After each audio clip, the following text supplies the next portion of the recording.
एक समय की बात है, मगध की धरती पर बसे एक छोटे से ग्राम में अनिरुद्ध नाम का एक युवक रहता था। उसके घर के पीछे बहती नदी हर सुबह सूरज की पहली किरणों को अपने भीतर समेट लेती थी, मानो प्रकृति स्वयं उसे यह याद दिलाती हो कि जीवन में प्रकाश हमेशा अंधकार के बाद आता है। अनिरुद्ध का जीवन बाहर से साधारण था। मिट्टी का घर, कुछ खेत, वृद्ध माता पिता और रोजमर्रा की जिम्मेदारियां। पर उसके भीतर एक अनकही बेचैनी थी, एक ऐसा प्रश्न जो शब्दों में ढलता नहीं था। वह अक्सर रात को आकाश की ओर देखता और सोचता कि यदि तारे इतने दूर होकर भी चमक सकते हैं तो मनुष्य अपने ही भीतर क्यों नहीं चमक पाता। गांव के लोग उसे शांत और विचारशील समझते थे, पर वे नहीं जानते थे कि उसकी शांति के पीछे एक गहरी तलाश छिपी है। अनिरुद्ध बचपन से ही अलग स्वभाव का था। जब उसके मित्र खेलते, वह किसी वृक्ष के नीचे बैठकर हवा की सरसराहट सुनता रहता। उसे लगता था कि हवा में कोई रहस्य छिपा है, कोई संदेश जो केवल धैर्य से सुनने पर ही समझ में आता है।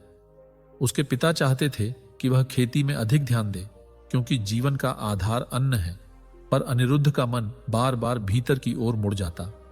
एक दिन उसने अपनी माता से पूछा, मां, क्या जीवन केवल जन्म, श्रम और मृत्यु का ही नाम है?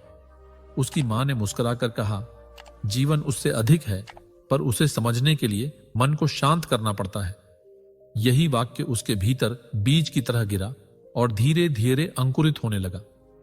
कुछ ही समय बाद उस ग्राम के समीप एक विख्यात सन्यासी के आगमन का समाचार फैला। लोग कहते थे कि वह सन्यासी कोई साधारण व्यक्ति नहीं, बल्कि स्वयं तथागत के उपदेशों से प्रेरित एक ज्ञानी साधक है। उसके शब्दों में ऐसा तेज है जो मन के अंधकार को चीर देता है। अनिरुद्ध के भीतर जिज्ञासा जागी। वह उस सभा में पहुंचा जहां सन्यासी वृक्ष के नीचे बैठे थे। उनके चेहरे पर ऐसी करुणा थी जैसे किसी शांत झील में चंद्रमा का प्रतिबिंब। उन्होंने कहा, दुख जीवन का सत्य है, पर दुख में डूबे रहना आवश्यक नहीं। जैसे कमल कीचड़ में खिलकर भी निर्मल रहता है, वैसे ही मनुष्य संसार में रहकर भी निर्मल हो सकता है। यह सुनकर अनिरुद्ध के भीतर कुछ टूटने और कुछ बनने लगा। उस रात वह सो नहीं पाया। उसके मन में सन्यासी के शब्द गूंजते रहे, दुख, कारण, निरोध और मार्ग। उसे लगा मानो किसी ने उसके हृदय के बंद कक्ष का द्वार खोल दिया हो। उसने पहली बार समझा कि उसकी बेचैनी कोई अभिशाप नहीं, बल्कि खोज का संकेत है। अगले दिन वह फिर सन्यासी के पास गया और पूछा, यदि संसार में रहकर भी शांति संभव है तो मैं उसे कैसे पाऊं? सन्यासी ने उसकी आंखों में देखा और बोले, पहले अपने भीतर की अशांति को पहचानो, उसे दबाओ मत, उसे समझो। जब तुम अपने विचारों को बिना भय के देख सकोगे, तभी परिवर्तन आरंभ होगा। अनिरुद्ध ने उसी क्षण निश्चय कर लिया कि वह अपने भीतर की यात्रा प्रारंभ करेगा। उसने अपने माता पिता से अनुमति मांगी। वे जानते थे कि पुत्र का मन साधारण जीवन से परे किसी उच्च सत्य की ओर बढ़ रहा है। आंखों में आंसू लिए उन्होंने उसे आशीर्वाद दिया। अनिरुद्ध ने गांव की सीमा पार की और पहली बार उसे लगा कि वह बाहर नहीं, भीतर की ओर जा रहा है। मार्ग लंबा था, पर उसके कदमों में अब संदेह नहीं था। जंगल की पगडंडी पर चलते हुए उसे हर पत्ता, हर ध्वनि, हर श्वास नई लग रही थी। संध्या का समय था जब वह एक प्राचीन वट वृक्ष के नीचे रुका। आकाश में लालिमा फैल रही थी और पक्षी अपने घोंसलों की ओर लौट रहे थे। अनिरुद्ध ने आंखें बंद की और पहली बार सचेत होकर अपनी श्वास को महसूस किया। श्वास भीतर गई, बाहर आई और उसी साधारण प्रक्रिया में उसे एक अद्भुत शांति का स्पर्श हुआ। तभी उसे दूर से किसी के पदचाप की ध्वनि सुनाई दी। उसने आंखें खोलीं और देखा कि वही सन्यासी उसकी ओर आ रहे हैं, मानो वे उसके भीतर उठे निर्णय को पहले ही जान चुके हों। सन्यासी उसके सामने आकर ठहर गए और बिना कुछ कहे उसकी ओर गहरी दृष्टि से देखने लगे। सन्यासी उसके सामने आकर ठहर गए और बिना कुछ कहे उसकी ओर गहरी दृष्टि से देखने लगे। वह दृष्टि कठोर नहीं थी, पर इतनी पैनी थी कि मानो अनिरुद्ध के भीतर के प्रत्येक विचार को पढ़ रही हो। कुछ क्षणों तक दोनों के बीच केवल मौन था। हवा स्थिर हो गई थी, पत्तों की सरसराहट भी जैसे थम गई थी। अनिरुद्ध ने अनुभव किया कि यह मौन शब्दों से अधिक गहरा है। उसके भीतर उठते प्रश्न स्वयं शांत होने लगे। सन्यासी ने अंततः धीमे स्वर में कहा, तुमने पहला कदम रख दिया है, अब पीछे मुड़कर देखना मत। यह वाक्य साधारण था, पर उसमें अडिग विश्वास की शक्ति थी। अनिरुद्ध ने विनम्रता से प्रणाम किया और पूछा, क्या मैं आपके साथ चल सकता हूं? सन्यासी ने उत्तर दिया, चलना तुम्हें स्वयं ही होगा, मैं केवल दिशा दिखा सकता हूं। यह सुनकर अनिरुद्ध समझ गया कि यह यात्रा किसी के सहारे नहीं, अपने साहस से पूरी करनी होगी। वे दोनों साथ साथ वन की पगडंडी पर चलने लगे। सन्यासी मार्ग में कुछ नहीं बोलते, पर उनका प्रत्येक कदम सधा हुआ था, मानो धरती को भी आघात न पहुंचे। अनिरुद्ध ने पहली बार चलने की कला को समझा। बिना जल्दबाजी, बिना उद्देश्य के बोझ के, केवल सजग होकर रात्रि गहराने लगी। वे एक आश्रय स्थल पर पहुंचे जहां कुछ अन्य साधक ध्यान में लीन थे। वहां न कोई ऊंची आवाज थी, न कोई प्रदर्शन, केवल दीपक की लौ थी जो अंधकार में स्थिर जल रही थी। सन्यासी ने संकेत किया कि अनिरुद्ध भी बैठ जाए। उसने आंखें बंद की। प्रारंभ में उसके मन में विचारों का तूफान उठा, घर की स्मृतियां, माता पिता का चेहरा, गांव की गलियां। पर धीरे धीरे श्वास पर ध्यान केंद्रित करते ही विचारों की गति मंद होने लगी।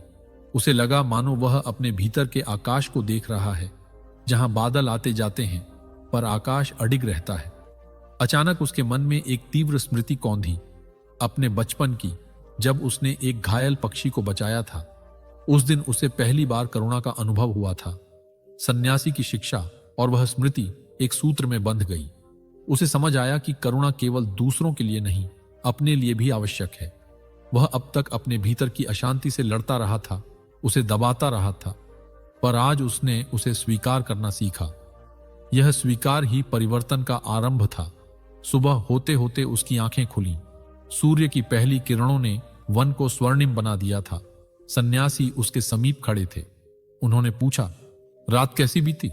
अनिरुद्ध ने शांत स्वर में कहा, मन अभी भी चंचल है, पर अब मैं उससे भयभीत नहीं हूं। सन्यासी मुस्कुराए, यही जागरण है।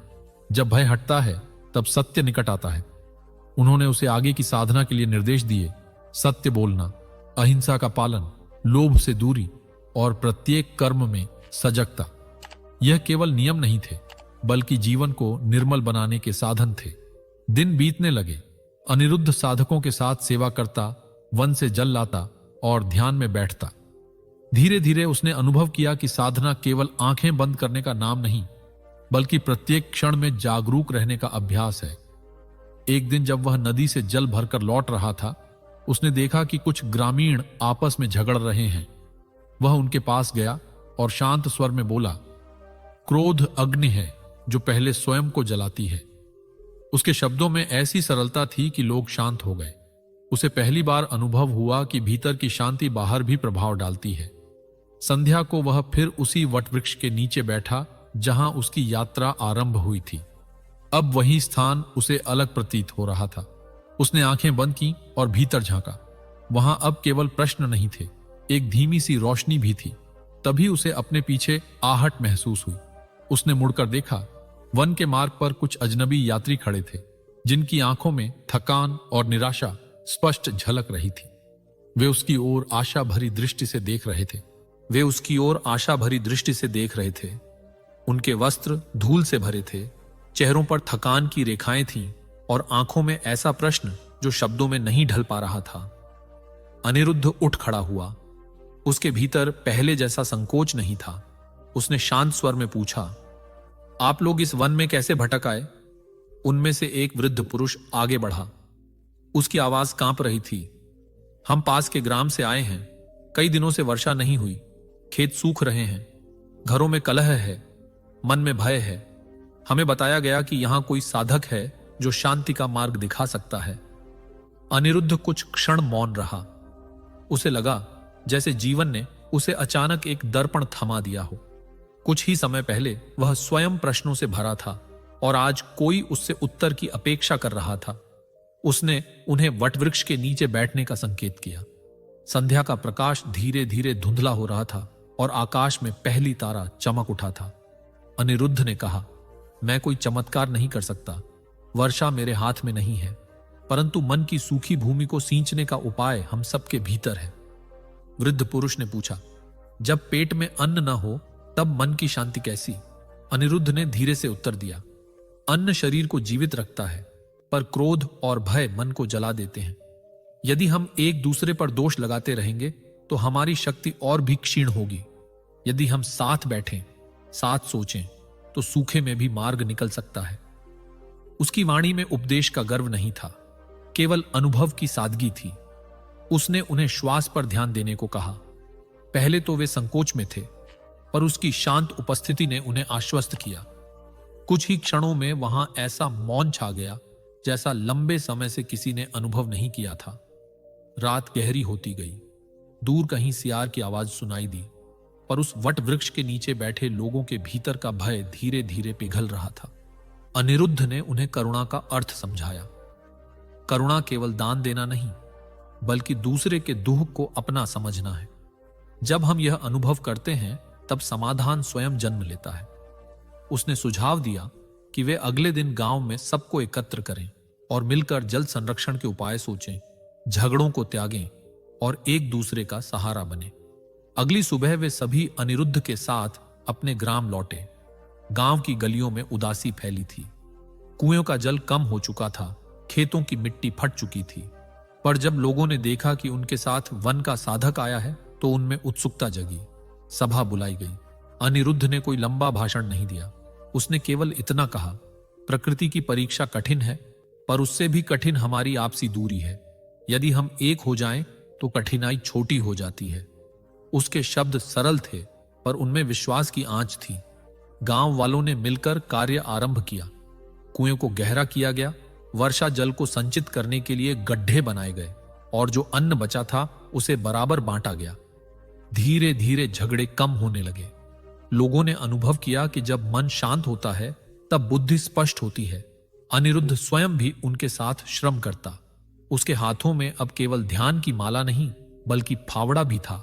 उसने समझ लिया था कि साधना और सेवा अलग नहीं है। कुछ ही दिनों में आकाश पर बादल घिराए।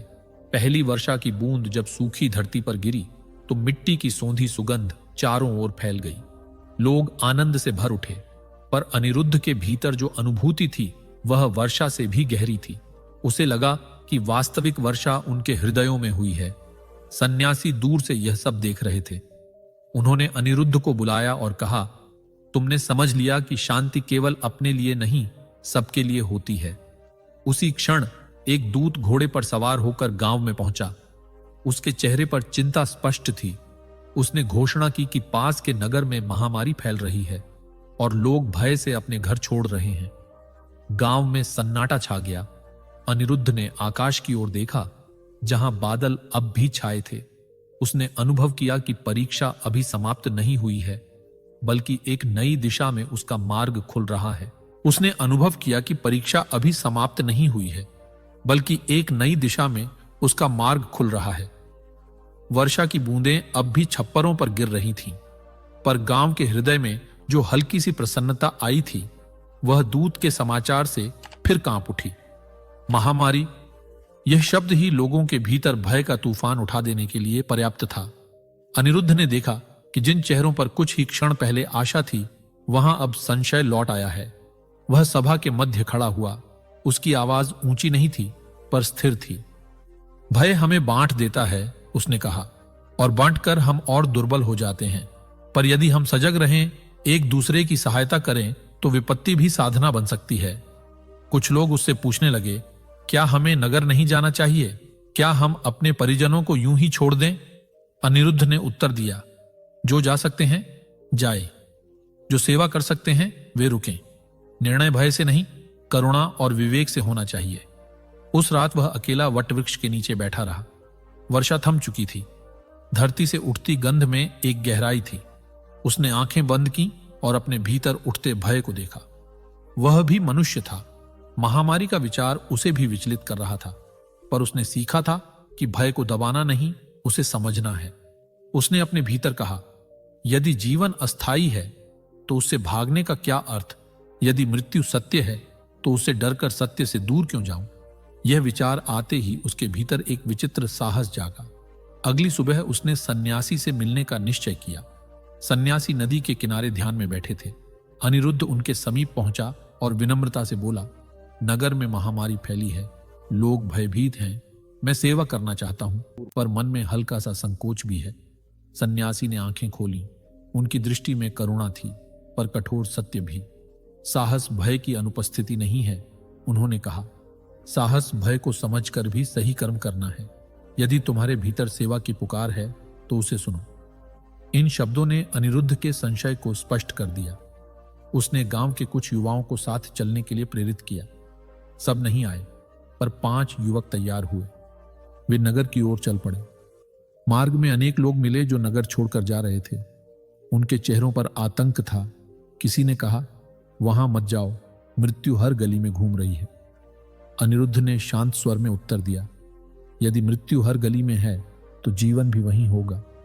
हम जीवन की सेवा करने जा रहे हैं। नगर के द्वार पर पहुंचते ही उन्हें भयावह दृश्य दिखा। कई घरों के दरवाजे बंद थे। सड़कों पर सन्नाटा था। कहीं कहीं रोने की आवाज सुनाई देती थी। अनिरुद्ध ने अपने साथियों से कहा, पहले घबराना नहीं। स्वच्छता, संयम और करुणा, यही हमारे साधन हैं। वे लोगों के घर घर गए। जिनके पास अन्न नहीं था उन्हें बांटा। बीमारों के लिए जल उबाला, औषधियां जुटाईं। अनिरुद्ध स्वयं बीमारों के पास बैठता, उनका माथा सहलाता, उन्हें श्वास पर ध्यान देना सिखाता। वह कहता, श्वास भीतर जा रही है, बाहर आ रही है। जब तक श्वास है तब तक आशा है। धीरे धीरे नगर के लोगों को आश्चर्य होने लगा कि ये युवक भयभीत क्यों नहीं है। अनिरुद्ध के शांत चेहरे में उन्हें विश्वास दिखाई देता। एक वृद्धा जो अपने पुत्र को खो चुकी थी, रोते हुए बोली, यदि ईश्वर है तो वह इतना दुख क्यों देता है? अनिरुद्ध ने उत्तर दिया, दुख दंड नहीं, जागरण का द्वार है। जब हम अनित्यता को स्वीकार करते हैं तभी हम सच्चे प्रेम को समझते हैं।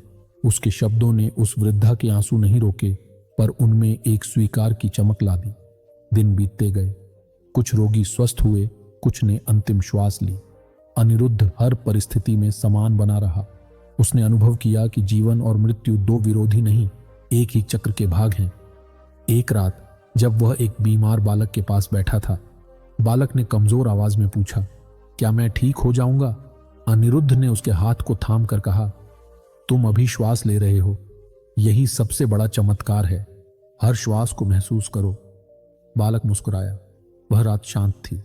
नगर में धीरे धीरे स्थिति बदलने लगी। स्वच्छता और संयम के कारण रोग का फैलाव कम हुआ। लोगों ने सहयोग करना सीखा। भय जो पहले सबको अलग कर रहा था, अब करुणा में बदलने लगा।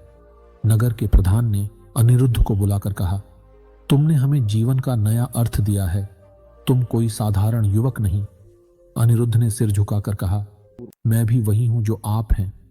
अंतर केवल इतना है कि मैंने अपने भय को देखने का प्रयास किया। जब महामारी का प्रभाव घटा तो नगर में एक सभा हुई। लोगों ने अनिरुद्ध और उसके साथियों का आभार व्यक्त किया, पर उसके भीतर कोई गर्व नहीं था। उसे लगा कि यह सब उसका नहीं, उस शिक्षा का परिणाम है जो उसने मौन और ध्यान से सीखी थी। उसने नगरवासियों से कहा, यह समय हमें सिखाता है कि हम सब जुड़े हुए हैं। यदि एक भी पीड़ित है तो हम सब पीड़ित हैं। यदि एक भी जागृत है तो प्रकाश सब तक पहुंच सकता है। उस रात जब वह नगर की छत पर बैठा आकाश देख रहा था, उसे वही पुरानी अनुभूति हुई, तारों की चमक और भीतर की शांति। पर अब उसकी दृष्टि बदल चुकी थी। पहले वह उत्तर खोजता था, अब वह स्वयं उत्तर बनने की दिशा में बढ़ रहा था। तभी उसके पास एक युवा स्त्री आई। उसकी आंखों में दृढ़ता थी। उसने कहा, मैंने अपने परिवार को खोया है। मैं इस जीवन को व्यर्थ नहीं जाने देना चाहती। क्या मैं भी आपके साथ चल सकती हूं?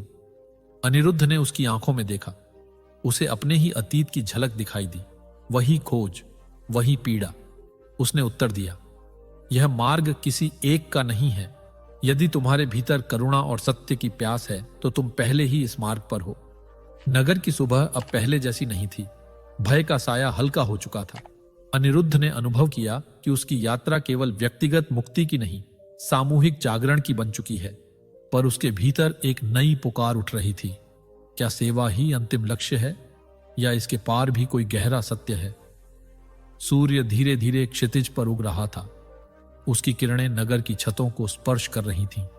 अनिरुद्ध ने आंखें बंद की और भीतर उस पुकार को सुना। उसे लगा कि यात्रा अभी और गहराई मांग रही है, जैसे नदी समुद्र की ओर बढ़ती है। उसी क्षण उसे दूर से सन्यासी की आवाज सुनाई दी, जो नगर के द्वार पर खड़े थे, मानो उसे आगे के पथ की ओर संकेत कर रहे हों। उसी क्षण उसे दूर से सन्यासी की आवाज सुनाई दी, जो नगर के द्वार पर खड़े थे, मानो उसे आगे के पथ की ओर संकेत कर रहे हों। अनिरुद्ध ने आंखें खोली। क्षितिज पर उगते सूर्य की किरणें सन्यासी के चारों ओर एक हल्की स्वर्णिम आभा सी बना रही थीं। वह तुरंत उठकर उनके पास पहुंचा। उसके भीतर अब कोई उतावलापन नहीं था, पर एक गहरी जिज्ञासा अवश्य थी, मानो जीवन उसे फिर किसी नए मोड़ पर खड़ा कर रहा हो। सन्यासी ने शांत स्वर में कहा, तुमने सेवा का अर्थ समझ लिया, अब तुम्हें शून्यता का अर्थ समझना है। यह शब्द सुनते ही अनिरुद्ध के मन में हल्की सी तरंग उठी। शून्यता, क्या यह रिक्तता है? क्या यह त्याग है? क्या यह सब कुछ छोड़ देना है? उसने पूछा, क्या सेवा पर्याप्त नहीं? सन्यासी ने मुस्कुराकर उत्तर दिया, सेवा पवित्र है, पर जब तक कर्ता का भाव है तब तक सूक्ष्म अहंकार शेष रहता है। शून्यता का अर्थ है कर्तापन का लय। ये शब्द सरल थे, पर भीतर गहरे उतर गए। अनिरुद्ध ने अपने मन को टटोला। क्या उसे कहीं भीतर यह संतोष नहीं था कि उसने नगर की सहायता की? क्या उसके भीतर यह सूक्ष्म विचार नहीं उठता था कि लोग उसे आदर की दृष्टि से देख रहे हैं? उसने पहली बार उस सूक्ष्म गर्व को पहचाना जो अत्यंत महीन था, पर उपस्थित था। उसे लगा जैसे भीतर कोई दर्पण टूटकर साफ हो रहा हो। सन्यासी ने कहा, चलो इस नगर से कुछ दूर पर्वतों की ओर चले, वहां मौन अधिक गहरा है। अनिरुद्ध ने नगरवासियों को आश्वस्त किया कि वह लौटेगा। युवा स्त्री, जिसका नाम आर्या था, भी उनके साथ चलने को तत्पर हुई। तीनों ने नगर के शोर से दूर पथ पकड़ा। मार्ग कठिन था, पत्थरों से भरा, कहीं संकरा, कहीं ऊंचा, पर अनिरुद्ध के भीतर अब कठिनाई का भय नहीं था। हर कदम उसे भीतर की ओर और भी गहराई में ले जा रहा था। पर्वतों के समीप पहुंचते पहुंचते हवा ठंडी हो गई। वहां एक गुफा थी जहां पहले भी साधक निवास करते रहे थे। सन्यासी ने वहीं ठहरने का संकेत दिया। यहां शब्द कम होंगे, उन्होंने कहा, और तुम्हें अपने ही मन की प्रतिध्वनि सुनाई देगी। रात होते ही पर्वतों का मौन घना हो गया। दूर कहीं जलप्रपात की ध्वनि थी जो निरंतर बह रही थी। पहले दिन ध्यान में बैठते ही अनिरुद्ध ने अनुभव किया कि नगर की गतिविधियों की स्मृतियां फिर से उभर रही हैं।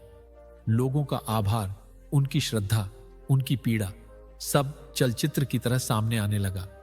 उसने श्वास पर ध्यान केंद्रित किया। सन्यासी के शब्द उसे याद आए, कर्तापन का लय। उसने देखा कि प्रत्येक स्मृति के साथ एक सूक्ष्म मैं जुड़ा है। मैंने यह किया, मैंने वह कहा। जैसे जैसे वह इसे देखता गया, वैसे वैसे वह मैं हल्का होता गया। दिनों तक वे मौन में रहे। आर्या भी ध्यान में बैठती, सेवा करती, जल लाती। कभी कभी उसके भीतर भी पीड़ा उठती, अपने परिवार की स्मृति, खोए हुए संबंधों का शोक। पर उसने सीखा था कि शोक को दबाना नहीं, उसे देखना है। एक दिन उसने अनिरुद्ध से पूछा, क्या शून्यता का अर्थ भावनाओं का अंत है? अनिरुद्ध ने उत्तर दिया, नहीं, शून्यता का अर्थ है भावनाओं के पार जाना। जब हम उन्हें पकड़ते नहीं, तब वे स्वयं शांत हो जाती हैं। एक रात जब चंद्रमा पूर्ण था, अनिरुद्ध गुफा के बाहर बैठा था। उसने पर्वतों की ओर देखा। वे अचल थे, स्थिर। उसने अनुभव किया कि उसका मन भी धीरे धीरे वैसा ही हो रहा है। विचार आते हैं, पर टिकते नहीं। तभी भीतर एक गहरी अनुभूति जागी, जैसे सब कुछ एक ही ताने बाने का हिस्सा है। वह पर्वत, आकाश, जल प्रपात सब अलग नहीं, एक ही प्रवाह। यह अनुभूति शब्दों से परे थी। सुबह उसने सन्यासी को बताया। सन्यासी ने ध्यान से सुना और कहा, यह झलक है, अंतिम सत्य नहीं, उससे चिपको मत, आगे बढ़ो। अनिरुद्ध ने समझा कि आध्यात्मिक मार्ग पर सबसे बड़ा भ्रम यही है कि हम किसी अनुभव को अंतिम मान लें। उसने अपने भीतर फिर से सजगता को जगाया। अब ध्यान केवल शांति पाने के लिए नहीं, बल्कि सत्य को जानने के लिए था। कुछ सप्ताह बीते। एक दिन पर्वतों के नीचे बसे एक छोटे ग्राम से कुछ लोग सहायता के लिए आए। वहां भी कलह था। इस बार महामारी या सूखा नहीं, बल्कि संपत्ति को लेकर विवाद। अनिरुद्ध ने देखा कि मनुष्य का दुख परिस्थितियों से कम, उसके लोभ और अहंकार से अधिक उपजता है। वह ग्राम पहुंचा। वहां दो भाई वर्षों से एक दूसरे से बात नहीं कर रहे थे। खेत की सीमा को लेकर उनका विवाद बढ़ता गया था। अनिरुद्ध ने दोनों को अलग अलग सुना, फिर उन्हें एक साथ बैठाया। उसने कहा, भूमि स्थायी नहीं, शरीर स्थायी नहीं, संबंध भी स्थायी नहीं, फिर हम किस पर अधिकार का दावा करते हैं? उसके शब्दों में तर्क नहीं, अनुभव की गहराई थी। धीरे धीरे दोनों भाइयों का क्रोध पिघलने लगा।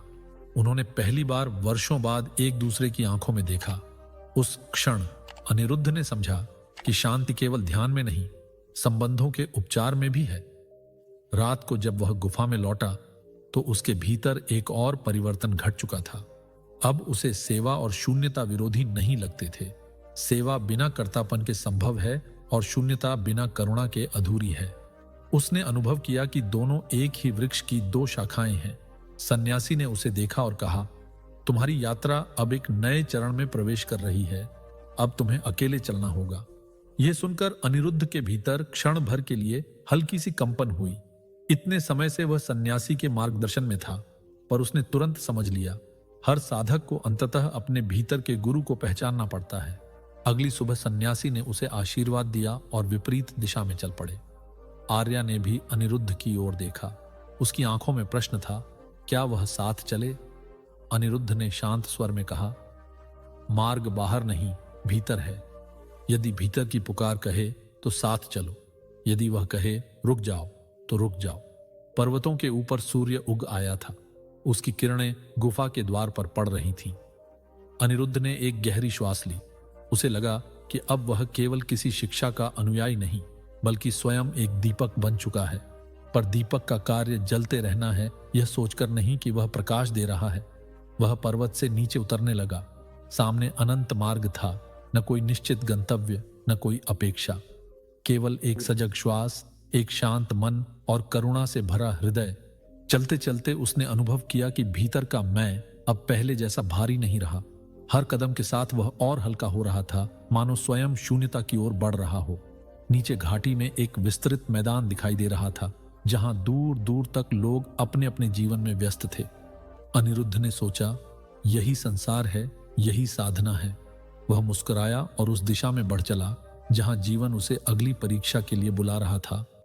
नीचे घाटी में एक विस्तृत मैदान दिखाई दे रहा था, जहां दूर दूर तक लोग अपने अपने जीवन में व्यस्त थे। अनिरुद्ध कुछ क्षण वहीं खड़ा रहा। पर्वतों की शीतल हवा अब पीछे छूट रही थी और सामने संसार का स्पंदन था। हल, बैलों की घंटियां, बच्चों की हंसी, व्यापारियों की पुकार और कहीं दूर मंदिर की घंटी। उसे लगा मानो जीवन स्वयं उसे पुकार रहा हो, मौन की गहराई से निकलकर क्रिया की लय में उतरने के लिए। वह धीरे धीरे नीचे उतरने लगा। प्रत्येक कदम के साथ उसे अपने भीतर एक स्थिर केंद्र का अनुभव हो रहा था। पहले वह उत्तर खोजता था, फिर सेवा में लगा, फिर शून्यता की ओर मुड़ा। अब उसे प्रतीत हो रहा था कि खोज, सेवा और शून्यता तीनों एक ही वृत्त के विभिन्न बिंदु हैं। घाटी में पहुंचते ही उसे एक छोटा सा आश्रम दिखाई दिया, जो किसी समय समृद्ध रहा होगा, पर अब जीर्ण शीर्ण था। आंगन में सूखे पत्ते बिखरे थे, कुएं की जगह टूटी हुई थी और द्वार पर ताला लटका था। उसने पास के वृद्ध से पूछा, यह स्थान किसका है? वृद्ध ने कहा, कभी यहां एक ज्ञानी साधु रहते थे। लोग दूर दूर से उनके पास आते थे। उनके जाने के बाद आश्रम खाली हो गया। अब कोई यहां टिकता नहीं। अनिरुद्ध कुछ क्षण मौन रहा। उसे लगा जैसे यह स्थान केवल ईंट पत्थर नहीं, बल्कि प्रतीक्षा है किसी ऐसे व्यक्ति की जो इसे फिर से प्राण दे सके। उसने ताला हटाया। भीतर धूल थी, पर साथ ही एक अजीब सी शांति भी। उसने वहीं ठहरने का निश्चय किया। दिन भर वह आश्रम की सफाई करता, कुएं की मरम्मत करता और संध्या को आंगन में बैठकर ध्यान करता। धीरे धीरे लोगों की उत्सुकता बढ़ी। बच्चे पहले आए, फिर कुछ स्त्रियां, फिर वृद्ध। वे चुपचाप बैठते और उसकी श्वास की लय को देखते। वह उन्हें कोई जटिल उपदेश नहीं देता, केवल इतना कहता, अपने भीतर देखो, जो दिखाई दे उससे भागो मत। समय बीतने लगा। आश्रम फिर से जीवंत हो गया। वहां कोई नियम कठोर नहीं थे, पर अनुशासन स्वाभाविक था। लोग सेवा करते, सीखते और लौट जाते। अनिरुद्ध ने कभी स्वयं को गुरु नहीं कहा। वह कहता, मैं भी उसी पथ का यात्री हूं। उसकी यह विनम्रता ही लोगों को और आकर्षित करती। एक दिन घाटी में भयंकर आंधी आई। कई घरों की छतें उड़ गईं, पेड़ गिर पड़े। लोग भयभीत होकर आश्रम की ओर भागे। अनिरुद्ध ने उन्हें भीतर स्थान दिया। रात भर वे सब एक साथ बैठे रहे। आंधी के बीच उसने कहा, देखो बाहर की हवा कितनी तीव्र है। यदि हमारे भीतर भी ऐसी ही आंधी हो तो हम टिक नहीं पाएंगे। इसलिए भीतर की जड़ें मजबूत करो। उस रात बहुतों ने पहली बार सामूहिक मौन का अनुभव किया। जब सुबह हुई तो आकाश निर्मल था। टूटे घरों की मरम्मत के लिए सबने मिलकर काम किया। किसी ने शिकायत नहीं की। अनिरुद्ध ने देखा कि अब लोग संकट को शत्रु नहीं, शिक्षक की तरह देखने लगे हैं। वर्षों बीत गए। आश्रम अब केवल भवन नहीं रहा, वह एक चेतना का केंद्र बन गया। दूर दूर से लोग आते, कुछ दिन रहते और लौटकर अपने जीवन में परिवर्तन लाते। अनिरुद्ध के बाल अब सफेद होने लगे थे।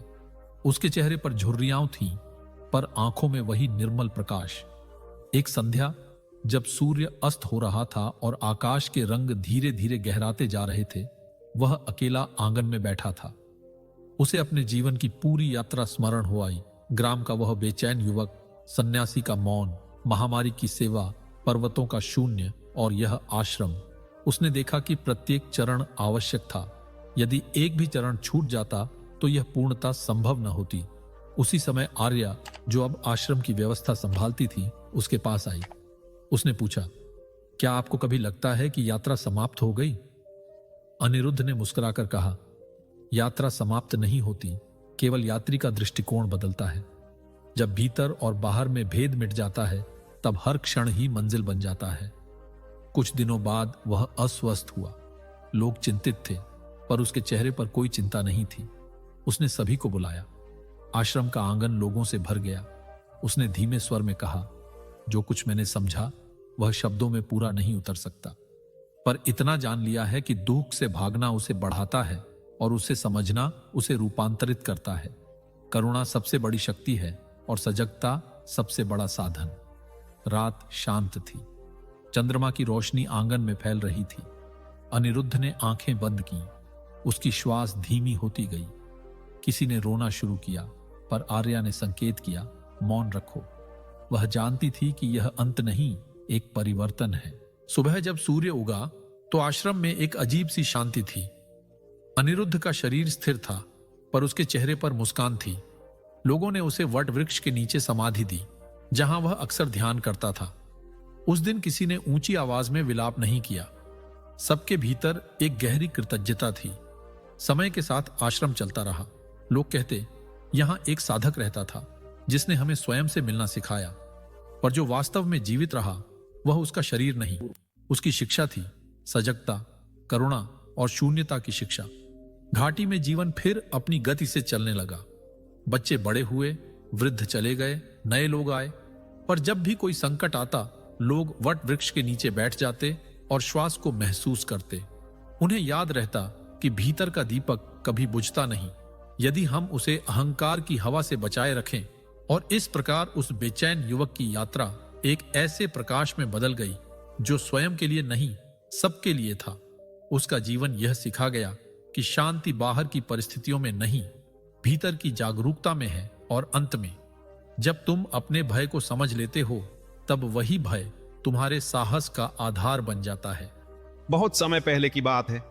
एक राज्य में भयंकर अकाल पड़ा। खेत सूख गए, कुएं खाली हो गए और लोगों के घरों में चूल्हे ठंडे पड़ गए। जब यह समाचार तथागत गौतम बुद्ध तक पहुंचा तो उनका हृदय करुणा से भर उठा। उन्होंने नगर में लोगों को एकत्र किया और शांत स्वर में कहा कि असंख्य लोग अन्न और वस्त्र के अभाव में पीड़ा झेल रहे हैं। जो कुछ भी संभव हो उन्हें सहारा देना ही सच्चा मानव धर्म है। उनकी वाणी सुनकर सभा में बैठे लोग कुछ क्षण तो गंभीर रहे, पर फिर एक एक करके अपने घरों की ओर लौट गए। दान देने की बात सुनते ही अधिकतर लोगों के मन में संकोच और स्वार्थ ने जगह बना ली। केवल एक निर्धन व्यक्ति वहीं बैठा रह गया।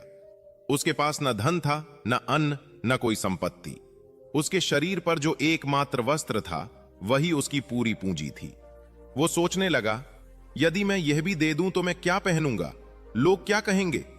फिर उसके भीतर से ही एक दूसरा स्वर उठा, मनुष्य जन्म लेते समय नंगा आता है और जाते समय भी कुछ साथ नहीं ले जाता। कितने ही साधु संत बिना वस्त्र के जीवन बिताते हैं, तो मैं क्यों नहीं रह सकता। कुछ देर तक उसके मन में संघर्ष चलता रहा। अंततः करुणा ने स्वार्थ को पराजित कर दिया। उसने अपने वस्त्र उतारकर श्रद्धापूर्वक बुद्ध के चरणों में रख दिए। बुद्ध ने उसे आशीर्वाद दिया। उनके चेहरे पर संतोष की झलक थी। वो निर्धन व्यक्ति आनंद से भर उठा और घर की ओर लौटने लगा। रास्ते में वो प्रसन्नता से कहता जा रहा था, आज मैंने अपने आधे मन को जीत लिया है। उसी समय सामने से राजा की सवारी आ रही थी। उस व्यक्ति के शब्द सुनकर राजा ने उसे बुलवाया और पूछा कि तुम किस विजय की बात कर रहे हो। उसने विनम्रता से उत्तर दिया कि प्रभु, जब भगवान बुद्ध ने दान का आग्रह किया तो मेरे भीतर का लोभ मुझे रोक रहा था, पर मैंने स्वयं को समझाया कि जीवन क्षणभंगुर है। अंततः मैंने अपना एकमात्र वस्त्र भी अर्पित कर दिया। यही मेरे मन पर विजय है। राजा उसकी सच्चाई और त्याग से अत्यंत प्रसन्न हुआ। उसने अपने गले का मोतियों का हार और बहुमूल्य वस्त्र उसे भेंट किए, किंतु उस निर्धन ने वे सब लेकर पुनः बुद्ध के चरणों में समर्पित कर दिए। बुद्ध ने उसे हृदय से लगाते हुए कहा कि जो दूसरों के कल्याण के लिए अपना सर्वस्व अर्पित कर देता है, उसकी तुलना कोई नहीं कर सकता। उन्होंने समझाया कि जीवन का सही मार्ग न तो अत्यधिक भोग का है और न ही कठोर तपस्या का, बल्कि मध्यम मार्ग ही सच्चा संतुलन है। कुछ समय बाद बुद्ध ने एक और दृश्य देखा। सामने से भेड़ बकरियों का एक बड़ा झुंड आ रहा था। चरवाहा उन्हें बड़ी कठिनाई से हाँक रहा था। बुद्ध ने कारण पूछा। चरवाहे ने बताया कि झुंड में एक लंगड़ा मेमना है जो पीछे रह जाता है, इसलिए उसे संभालना कठिन हो रहा है। बुद्ध ने स्नेह से पूछा कि इस तपती दोपहर में इन्हें कहां ले जाया जा रहा है। चरवाहे ने उत्तर दिया कि राजा ने आज संध्या यज्ञ का आयोजन किया है और बलि के लिए 100 पशुओं की आवश्यकता है, इसलिए उन्हें वहां ले जाया जा रहा है। यह सुनकर बुद्ध का हृदय द्रवित हो उठा। उन्होंने स्वयं उस लंगड़े मेमने को अपने कंधे पर उठा लिया और चरवाहे के साथ नगर की ओर चल पड़े। जब लोगों ने यह दृश्य देखा तो आश्चर्य से भर गए। कुछ उन्हें पहचानते थे, कुछ केवल उनके बारे में सुन चुके थे। वे आपस में कहने लगे, देखो, यही वे तपस्वी हैं जो पहाड़ी पर निवास करते हैं। कितनी करुणा है इनके भीतर। यज्ञ स्थल पर पहुंचकर राज सेवकों ने पशुओं की गणना की। जैसे ही वध करने वाला व्यक्ति खड्ग उठाकर एक पशु की गर्दन पर वार करने को बढ़ा, बुद्ध आगे आ गए। उन्होंने राजा से कहा, यदि किसी का रक्त बहाना ही है तो पहले मेरी गर्दन पर यह खड्ग चलाओ। इन निर्दोष प्राणियों को छोड़ दो। राजा यह सुनकर स्तब्ध रह गया। उसकी आंखें झुक गईं। वो बुद्ध के चरणों में नतमस्तक हो गया और आदेश दिया कि सभी पशुओं को मुक्त कर दिया जाए। उस दिन के बाद उस राज्य में पशु बलि की परंपरा समाप्त हो गई। दोस्तों, हम अक्सर दूसरों को देखकर यह मान लेते हैं कि वे हमसे अधिक सुखी हैं। हमें लगता है कि जिसके पास घर, परिवार और साधन है, वही वास्तव में प्रसन्न है। पर सच्चा सुख बाहरी वस्तुओं में नहीं, बल्कि भीतर की संतुष्टि में छिपा है। इसी बात को समझाने के लिए एक छोटी सी कथा और सुनिए। बहुत पहले एक भिखारी गांव-गांव घूमकर भीख मांगता था। एक दिन वह एक किसान के घर पहुंचा। उसने दरवाजा खटखटाया, पर भीतर से कोई उत्तर नहीं मिला। दरवाजा खुला था, इसलिए उसने झांक कर देखा। अंदर किसान अपने परिवार के साथ बैठा था। बच्चे पिता से लिपटकर हंस रहे थे। पत्नी स्नेह से सबको देख रही थी। घर में अधिक संपत्ति नहीं थी, पर वातावरण में अपनापन था। भिखारी ने फिर से आवाज लगाई। इस बार किसान की पत्नी ने बाहर आकर थोड़े से अनाज वे बच्चे अपने पिता से लिपटकर खिलखिला रहे थे। घर छोटा था, साधन सीमित थे, पर उस पल में अपनापन भरा हुआ था। यह दृश्य देखकर भिखारी के मन में एक टीस उठी। उसने सोचा, काश मेरा भी ऐसा परिवार होता। ये लोग कितने सुखी हैं, और एक मैं हूं, दिन भर दर दर भटकता हूं, भीख मांगता हूं, फिर शाम को लौटकर खुद ही चूल्हा जलाता हूं। कितनी कठिनाई है मेरे जीवन में। इन विचारों के साथ वह आगे बढ़ गया। उधर किसान का परिवार भोजन करने बैठा। साधारण सा भोजन था, पर सबने मिलकर खाया। भोजन के बाद किसान ने भारी मन से पत्नी से कहा कि घर चलाना मुश्किल हो रहा है, खर्च बढ़ गए हैं, जेब खाली है। शायद साहूकार से 1000 उधार लेना पड़े, पर पता नहीं वह देगा या नहीं। पत्नी ने उसे धैर्य बंधाया। बोली, चिंता मत कीजिए, जाकर बात कीजिए, शायद वह मदद कर दे। अगले ही क्षण किसान गांव के सेठ के पास पहुंचा। उसकी कपड़े की छोटी सी दुकान थी और वह ब्याज पर पैसे भी देता था। किसान ने झिझकते हुए 1000 रुपए की मांग रखी। सेठ ने हिसाब किताब देखा और पैसे देते समय उसकी नजर सामने रखी मोटी बहियों पर पड़ी, जिनमें बड़े बड़े अंकों का लेखा जोखा दर्ज था। किसान पैसे लेकर बाहर निकला तो मन में विचार आने लगे, मैं तो 500 या 1000 के लिए घबराया जा रहा हूं और यहां हजारों का हिसाब चल रहा है। सेठ कितना निश्चिंत होगा, कितना सुखी जीवन है इसका। वह यही सोचता हुआ घर लौट आया। अब उस गांव के सेठ की भी अपनी दुनिया थी। कपड़ा लाने के लिए उसे शहर जाना पड़ता था, जहां एक बड़े व्यापारी की विशाल दुकान थी। अगले दिन वह शहर पहुंचा और बड़े सेठ से मिला। वहां का माहौल देखकर उसकी आंखें फैल गईं। कर्मचारी इधर उधर भाग रहे थे। कोई कह रहा था 1 लाख का लाभ हुआ, कोई बता रहा था 2 लाख का सौदा पक्का हुआ। कहीं से खबर आई कि माल कोलकाता पहुंच गया, तो कहीं से सूचना कि मुंबई में खेप उतर गई। यह सब देखकर गांव वाला सेठ मन ही मन सोचने लगा, मैं तो अपने आप को इस छोटे से गांव का बड़ा व्यापारी समझता था। 5-10 हजार के लेन देन में ही इतराता रहता हूं और यहां लाखों में खेल हो रहा है। असली सुख तो इन्हीं के पास है। कपड़ा खरीदकर वह वापस अपने गांव के लिए चल पड़ा। उधर शहर के बड़े सेठ के पास अचानक एक नौकर घबराया हुआ आया। उसने बताया कि 7 लाख का घाटा हो गया है। यह सुनते ही सेठ का चेहरा उतर गया। अभी वह इस आघात से उबर भी नहीं पाया था कि दूसरा कर्मचारी आकर याद दिलाने लगा, आज राय बहादुर साहब के यहां दावत है, बड़े अधिकारी आने वाले हैं, मोटर तैयार है। मन भारी था, फिर भी वह तैयार होकर गाड़ी में बैठ गया। कुछ ही देर में वह राय बहादुर के भव्य घर पहुंचा। वहां रोशनी, साज सज्जा और मेहमानों की भीड़ थी। नामी गिरामी लोग, अधिकारी, बड़े व्यापारी सब उपस्थित थे। सेठ को बैठने की जगह भी मुश्किल से मिली। वह चारों ओर देखता रहा। कमिश्नर, कलेक्टर और अन्य बड़े अधिकारी आदर सत्कार पा रहे थे। उनसे हाथ मिलाया जा रहा था, उनकी आवभगत हो रही थी। यह दृश्य देखकर सेठ के मन में फिर तुलना जागी। मैं अपने आप को कितना बड़ा समझता था, पर असली प्रभाव तो इन लोगों का है।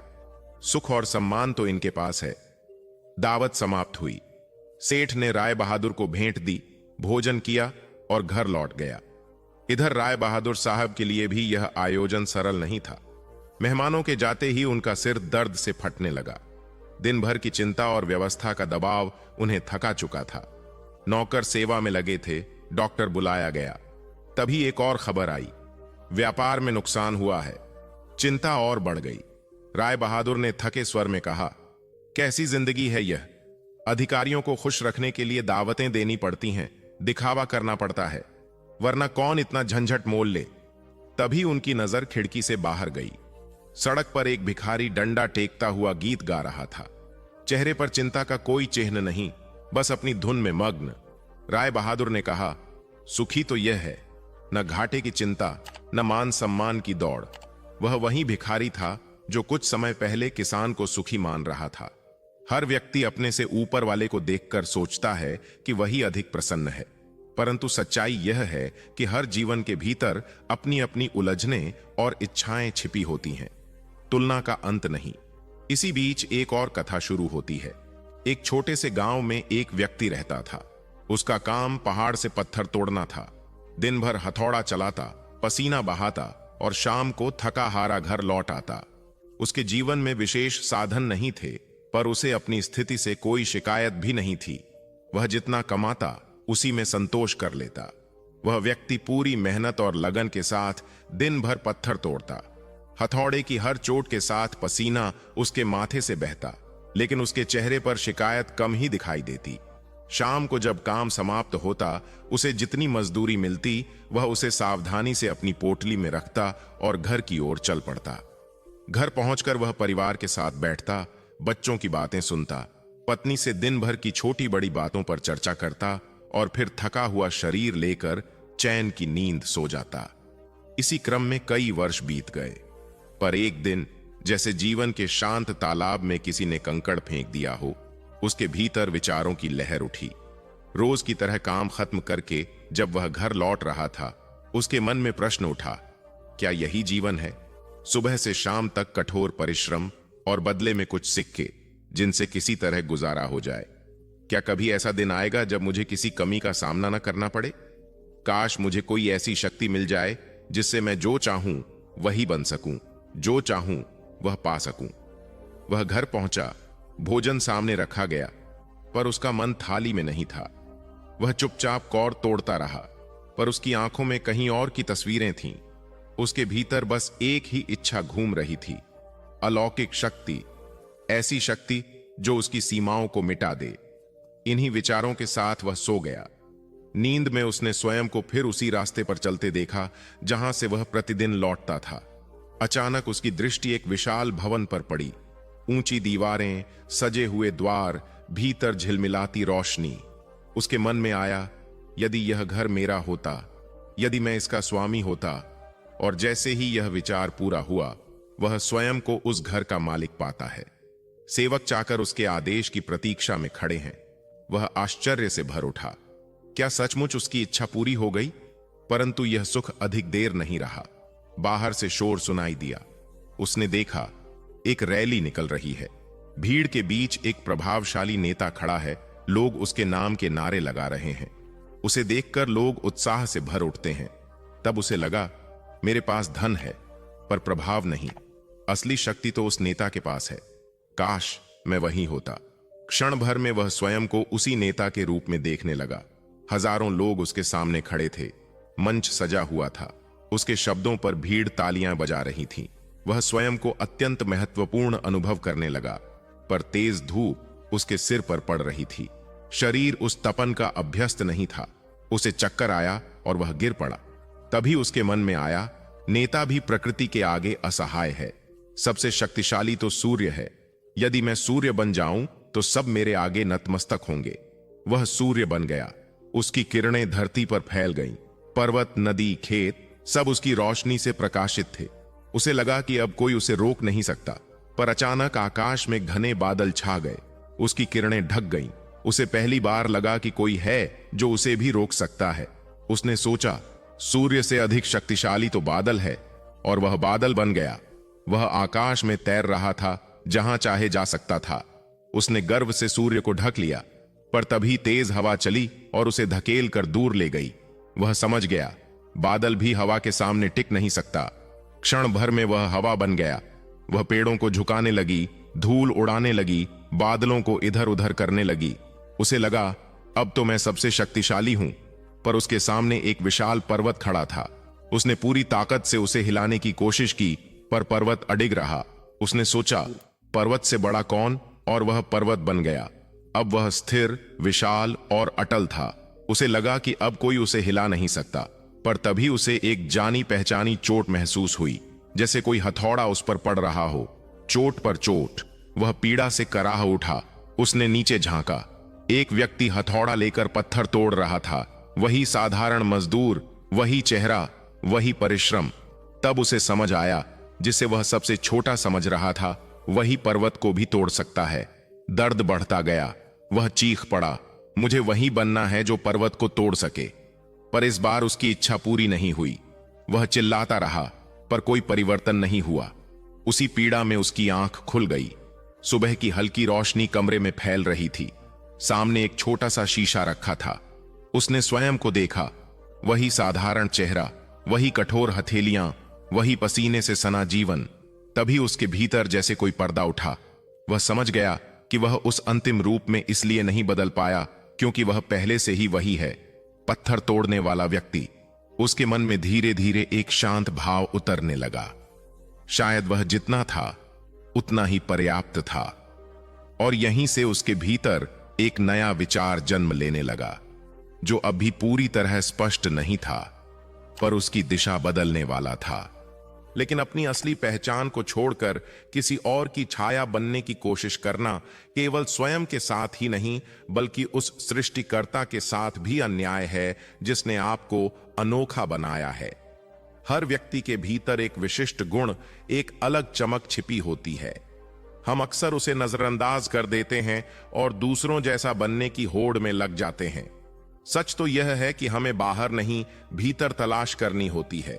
इसलिए आप जैसे भी हैं, अपने आप में पूर्ण हैं। आपको किसी की नकल बनने की आवश्यकता नहीं है। यदि कुछ बनना है तो अपने असली स्वरूप को पहचानिए, अपनी क्षमताओं को निखारिए और अपने श्रेष्ठ रूप की ओर बढ़िए। अब इस कथा से एक और सीख जुड़ती है। एक राज्य में एक पराक्रमी राजा था। उसने अपने जीवन में अनेक युद्ध जीते थे और अपने साहस, रणनीति और धैर्य के बल पर अपने साम्राज्य की सीमाएं बहुत दूर तक फैला दी थीं। समय के साथ उसकी कीर्ति बढ़ती गई। कई शत्रु उससे परास्त होकर झुक गए तो कुछ ने बिना युद्ध के ही आत्मसमर्पण कर दिया। राज्य के भीतर शांति और सुव्यवस्था थी। प्रजा निडर होकर जीवन व्यतीत करती थी। राजा अब 56 वर्ष का हो चुका था। उसके पास वैभव था, सम्मान था, पर अनुभव भी था। उसका एकमात्र पुत्र 16 वर्ष का था। राजा जानता था कि विशाल साम्राज्य को संभालने के लिए केवल उम्र पर्याप्त नहीं होती, बल्कि विवेक, संयम और चरित्र की मजबूती अधिक आवश्यक होती है। एक दिन उसने अपने पुत्र को अपने कक्ष में बुलाया। शांत स्वर में कहा, बेटा, यह मत समझो कि सम्मान उम्र से मिलता है। चाहे तुम 16 वर्ष के हो या 56 के, दुनिया तुम्हारी हैसियत के अनुसार ही व्यवहार करेगी। हर व्यक्ति चाहता है कि लोग उसका आदर करें, उसे प्रभावशाली समझें, पर यह चाहना मात्र से संभव नहीं होता।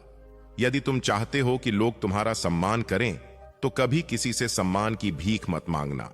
स्वयं के लिए आदर मांगना कमजोरी का संकेत है। सम्मान शक्ति से उत्पन्न होता है, आग्रह से नहीं। राजा ने आगे कहा, क्या तुम जानते हो कि लोग समुद्र का आदर क्यों करते हैं? क्योंकि वह किसी से यह नहीं कहता कि मेरा सम्मान करो। उसकी विशालता और गहराई स्वयं लोगों को प्रभावित करती है। उसकी ताकत ही उसे सम्मान दिलाती है। तुम भी ऐसे बनो कि तुम्हें देखकर लोग स्वयं प्रभावित हों। अपने वचन का पालन करो, जो कहो उसे निभाओ।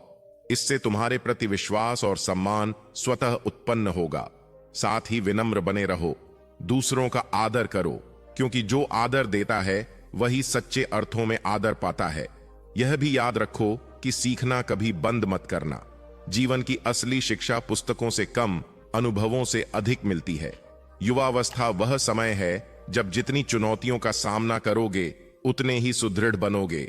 कठिनाइयां तुम्हें तोड़ने नहीं, गढ़ने आती हैं। राजा ने गंभीर होकर कहा, इस उम्र में ध्यान भटकाने वाली चीजें बहुत होंगी। आकर्षण होंगे, भावनाएं होंगी, पर अभी तुम्हारा लक्ष्य स्वयं को सशक्त बनाना होना चाहिए। जब तुम सच में मूल्यवान और समर्थ बन जाओगे, तो जीवन की बाकी चीजें अपने आप तुम्हारी ओर आकर्षित होंगी। जब तुम आगे बढ़ोगे, तो कुछ लोग तुम्हें रोकने की कोशिश करेंगे। वे मित्र भी हो सकते हैं, परिचित भी, यहां तक कि परिवार के लोग भी। वे तुम्हारे सपनों पर हंस सकते हैं या तुम्हें ऐसी आदतों में उलझा सकते हैं जो तुम्हारा समय और ऊर्जा नष्ट करें।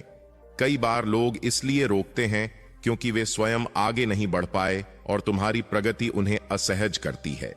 कुछ संबंध केवल क्षणिक मनोरंजन पर टिके होते हैं।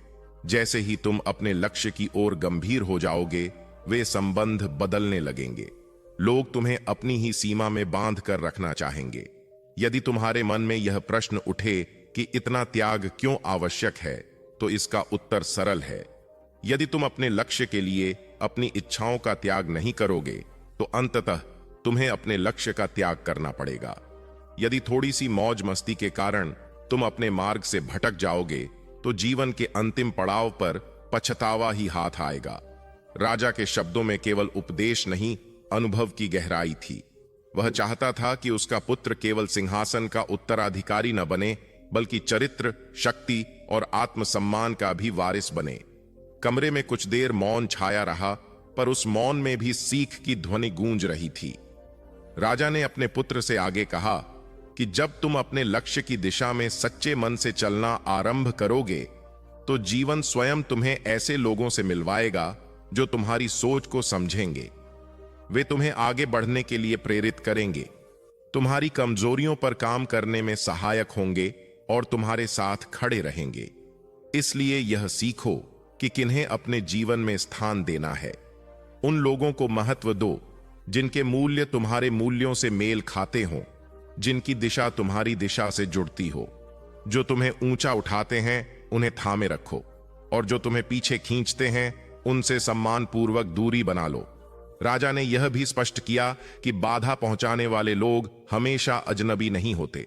कई बार वे अपने ही होते हैं, मित्र, संबंधी या परिवार के सदस्य। इसलिए उनसे वैर मत रखो, पर अपने लक्ष्य को उनसे ऊपर रखो। दूर से प्रेम करना भी एक समझदारी है। जीवन में प्राथमिकता स्पष्ट होनी चाहिए, पहले लक्ष्य, फिर बाकी सब।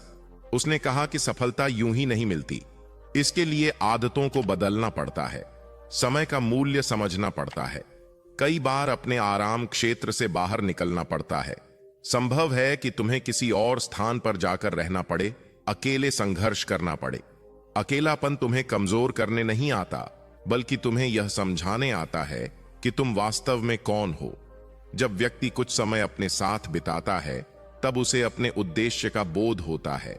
यह पूरी कथा हमें यही बताती है कि प्रत्येक मनुष्य अपने ढंग से संतुष्ट हो सकता है, परंतु तुलना उसे असंतोष की ओर धकेल देती है।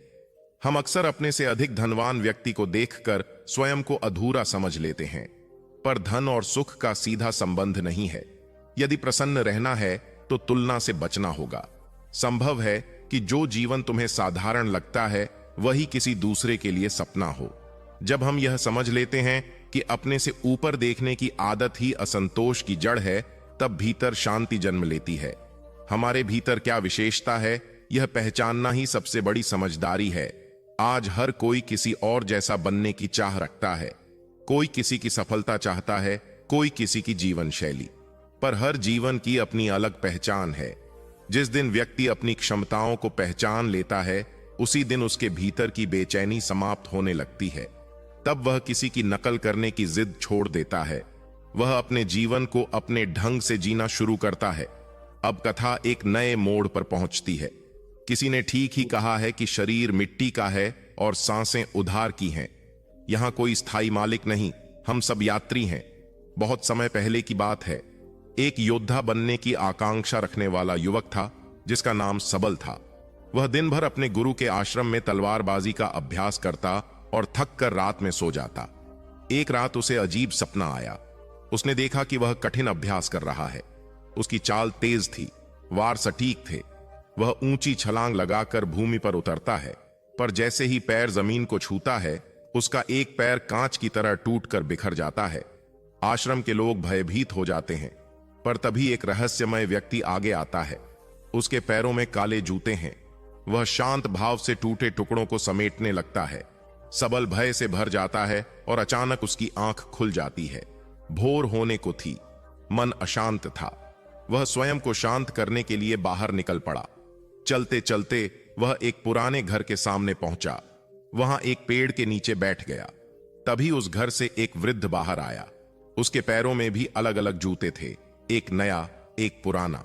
सबल ने उत्सुकता से पूछा कि उसने भिन्न जूते क्यों पहने हैं। वृद्ध ने मुस्कुराकर कहा कि एक नया है और एक पुराना, दोनों साथ चलना सीख गए हैं। सबल आगे बढ़ गया, पर अचानक पीछे मुड़कर देखा तो वही वृद्ध घर की छत पर खड़ा था। इतनी तेजी से ऊपर पहुंचना उसके लिए असंभव सा था। सबल ने आश्चर्य से पूछा कि यह कैसे संभव हुआ। वृद्ध केवल मुस्कुराता रहा, कोई उत्तर नहीं दिया। सबल आश्रम लौटा और अभ्यास में लग गया। वह अपने साथियों में सर्वश्रेष्ठ माना जाता था। उसके वार तेज, कदम मजबूत और दृष्टि सजग थी। पर भीतर एक और भावना पल रही थी, अहंकार। वह स्वयं को दूसरों से श्रेष्ठ समझने लगा था। उसे लगता था कि वह सबसे आगे है, और यही भावना उसके भीतर एक अदृश्य दूरी बना रही थी। अपने आप को सबसे ऊपर साबित करने की धुन में सबल तलवारबाजी में ऐसे ऐसे दांव आजमाने लगा जो अत्यंत जोखिम भरे थे। वह कठिन छलांगें लगाता, असामान्य घुमाव करता और ऐसी तकनीकों पर प्रयोग करता जिनके बारे में आश्रम में किसी ने पहले कभी सोचा भी नहीं था। उसका विश्वास था कि यदि वह इन असंभव से दिखने वाले अभ्यासों को साध लेगा तो वह देश का सर्वश्रेष्ठ योद्धा बन जाएगा। लेकिन हर प्रयास सफल नहीं होता था। कई बार संतुलन बिगड़ जाता, कई बार वार चूक जाता और वह जमीन पर गिर पड़ता। उसके शरीर पर चोट के निशान बढ़ते जा रहे थे। उसके गुरु यह सब देखकर चिंतित रहते। उन्होंने एक दिन उसे समझाया कि वह पहले से ही एक कुशल योद्धा है, पर जिन अभ्यासों के पीछे वह भाग रहा है वे असाधारण शक्ति, सटीक तकनीक और पूर्ण निर्भीकता मांगते हैं। एक छोटी सी चूक भी उसे गंभीर रूप से घायल कर सकती है। गुरु की बातों से सबल के भीतर खिन्नता पैदा हुई। उसे लगा कि शायद गुरु उसकी क्षमता पर विश्वास नहीं करते, पर उसे भीतर ही भीतर यह भी समझ आ रहा था कि इन विशेष अभ्यासों के लिए उसे किसी अलग मार्गदर्शन की आवश्यकता है। उसे उसी रहस्यमय वृद्ध की याद आई जिससे वह भोर में मिला था। वह उसके पास पहुंचा और सीधा प्रश्न किया कि वह उस दिन पल भर में ऊंची दीवार पर कैसे चढ़ गया था। सबल ने कहा कि वह स्वयं एक प्रशिक्षित योद्धा है और जानता है कि ऐसा करना साधारण बात नहीं। वृद्ध ने शांत स्वर में कहा कि उस रहस्य को समझने के लिए अभी वह पर्याप्त परिपक्व नहीं है, उसे अभी बहुत कुछ सीखना बाकी है। सबल के अहंकार को यह बात चुभ गई। उसने आत्मविश्वास से कहा कि उसे हर विषय की जानकारी है और वह किसी भी प्रश्न का उत्तर दे सकता है। तब वृद्ध ने उससे एक सरल सा प्रश्न पूछा, क्या तुम सच में प्रसन्न हो? यह प्रश्न सुनकर सबल क्षण भर के लिए चुप हो गया। फिर बोला कि उसके पास धन है, शिक्षा है, मित्र हैं, रूप है और लोकप्रियता भी। उसे और क्या चाहिए? वृद्ध ने गंभीरता से कहा कि यदि सब कुछ है तो फिर रातों को नींद क्यों नहीं आती? तुम कल भी अंतिम पहर में मेरे पास आए थे और आज भी उसी समय आए हो। यह सुनकर सबल के भीतर हलचल हुई। वह वृद्ध को किसी दार्शनिक के समान देखने लगा और मन ही मन उसे दार्शनिक बाबा कहने लगा। फिर बाबा ने पूछा, यदि तुम देश के सर्वश्रेष्ठ तलवारबाज बनने की दौड़ में शामिल न होते तो जीवन में क्या करते? यह प्रश्न उसके हृदय में तीर की तरह लगा। उसने कभी इस संभावना पर विचार ही नहीं किया था। उसे लगा जैसे उसके अस्तित्व की जड़ हिल गई हो। वह घबरा गया और बिना उत्तर दिए वहां से चला गया। दिन बीतते गए। सबल अपनी पुरानी दिनचर्या में लौट आया। मित्रों के साथ समय बिताना, व्यर्थ मनोरंजन, आकर्षण और दिखावा सब चलता रहा। पर बीच बीच में दार्शनिक बाबा की छवि उसकी आंखों के सामने आ जाती। एक दिन वह फिर बाबा के पास गया। वहां ज्योति नाम की एक युवती भोजन लेकर आई जिसे बाबा अपनी दत्तक पुत्री मानते थे। वे तीनों साथ बैठे। सबल जल्दी जल्दी भोजन करने लगा। बाबा ने उसे रोका और कहा कि भोजन को शांति से ग्रहण करो। जो व्यक्ति भोजन का स्वाद नहीं ले सकता वह जीवन का रस भी नहीं समझ सकता। बाबा ने कहा कि यदि वह उनसे प्रशिक्षण लेना चाहता है तो उसे कुछ आदतें छोड़नी होंगी। अनावश्यक घूमना, नशा, अनुशासनहीनता और असंयम। सबल को यह सुनकर असहजता हुई। वह स्वयं को पहले से प्रशिक्षित समझता था। तब बाबा ने उसे घुटनों को मोड़कर स्थिर खड़े रहने को कहा। यह अभ्यास देखने में सरल था, पर थोड़ी ही देर में उसके पैरों में कंपन होने लगा और वह गिर पड़ा। उसका घमंड चकनाचूर हो गया। वह अपमानित महसूस कर वहां से जाने लगा। तब बाबा ने कहा कि आत्म अनुभव ही सच्चा शिक्षक है। हर उत्तर बाहर नहीं, भीतर छिपा है। तुम इसलिए नहीं सो पाते क्योंकि भीतर खालीपन है और तुम उससे डरते हो। उन्होंने समझाया कि एक योद्धा के लिए शरीर और मन दोनों पर नियंत्रण अनिवार्य है और उन्होंने उसे प्रशिक्षित करने की सहमति दे दी। अगले दिन आश्रम में उसे पता चला कि उसका एक मित्र अभ्यास के दौरान घायल हो गया है और अब वह बड़ी प्रतियोगिता में भाग नहीं ले सकेगा। यह सुनकर सबल के मन में अस्थिरता बढ़ी। रात को वह फिर बाबा के पास पहुंचा। बाबा बैलगाड़ी का पहिया ठीक कर रहे थे। उन्होंने उससे लोहे का टुकड़ा मांगा। सबल ने जानबूझकर उसे तेजी से उनकी ओर उछाला। बाबा ने बिना देखे ही उसे पकड़ लिया। उसने फिर ऐसा किया और बाबा ने फिर सहजता से पकड़ लिया। बाबा बोले कि मन में उठने वाले असंख्य निरर्थक विचार लक्ष्य को धुंधला कर देते हैं। फिर उन्होंने उसे एक थप्पड़ मारा और कहा कि प्रत्युत्तर दो। सबल ने संयम रखा, पर अंततः जब उसने वार किया तो बाबा ने पलक झपकते ही उसे जमीन पर गिरा दिया। उन्होंने कहा कि लक्ष्य से हटकर जो भी चल रहा है वह मानसिक कचरा है, उसे हटाओ। उन्होंने उसे अगली सुबह नदी के पुल पर बुलाया। जब सबल वहां पहुंचा, बाबा ने अचानक उसे धक्का देकर नदी में गिरा दिया। पानी में गिरते समय उसका मन एकदम खाली था। बाहर निकलते ही वह क्रोधित हो उठा। बाबा ने कहा कि गिरते समय उसका मन पूर्णतः शून्य था, पर अब फिर विचारों से भर गया है। सबल ने विरोध किया कि उसके मन में कोई कचरा नहीं। बाबा ने उसकी आंखों में देखकर कहा कि यदि ध्यान व्यर्थ विचारों में उलझा रहेगा तो वर्तमान क्षण खो जाएगा, और जब मन पूरी तरह वर्तमान में होगा तभी उसे अपनी वास्तविक क्षमता का बोध होगा कि वह क्या कर सकता है और कितनी उत्कृष्टता से कर सकता है। सबल के घायल होने के बाद आश्रम में तीरंदाजी के आचार्य ने सभी शिष्यों की परीक्षा लेने का निश्चय किया। अभ्यास मैदान में एक एक कर सबको लक्ष्य भेदने के लिए बुलाया गया। जब सबल की बारी आई तो उसके मन में दार्शनिक बाबा की दी हुई शिक्षा गूंज उठी। मन को वर्तमान क्षण में स्थिर करो। उसने गहरी सांस ली, चारों ओर के शोर को भुलाया और दृष्टि को केवल लक्ष्य पर टिकाया। उस क्षण उसके भीतर असामान्य शांति थी। तीर छोड़ा गया और वह सीधे निशाने के केंद्र में जाकर ढंस गया। उसने लगातार कई तीर चलाए और हर बार सटीक प्रहार किया। उसका प्रदर्शन इतना प्रभावशाली था कि कई लोग कहने लगे कि वह अपने घायल मित्र से भी अधिक कुशल सिद्ध हो सकता है। मैदान में उपस्थित सभी विद्यार्थी और गुरुजन स्तब्ध रह गए। रात को वह उत्साह से भरा हुआ दार्शनिक बाबा के पास पहुंचा और गर्व से पूरी घटना सुनाने लगा। वह अपने प्रदर्शन पर अभिमान महसूस कर रहा था और यह भी बता रहा था कि अन्य योद्धा उससे ईर्ष्या करने लगे हैं। पर बाबा की आंखों में कोई विशेष चमक नहीं थी। उन्होंने शांत स्वर में कहा कि तुम अभी भी अतीत में अटके हुए हो और अपने कौशल पर घमंड कर रहे हो। यदि ऐसा है तो समझो कि अभी तुमने कुछ भी नहीं सीखा। इतना कहकर उन्होंने उसे घर जाने को कहा और उस रात आगे कुछ सिखाने से इनकार कर दिया। लेकिन सबल के भीतर जिज्ञासा और अस्थिरता दोनों थीं। वह चुपचाप वहीं कहीं छिप गया और भोर होने की प्रतीक्षा करने लगा। जैसे ही प्रकाश फैलने लगा, उसने बाबा का पीछा करना आरंभ किया। बाबा अभ्यास मैदान की ओर बढ़े और एक ऊंचे स्थान पर बैठ गए। सबल भी उनके समीप जा बैठा। अचानक उसे लगा कि वह वहां उपस्थित हर योद्धा के मन की आवाज सुन पा रहा है। किसी के भीतर भय था, किसी के भीतर प्रतिस्पर्धा, किसी के भीतर ईर्ष्या।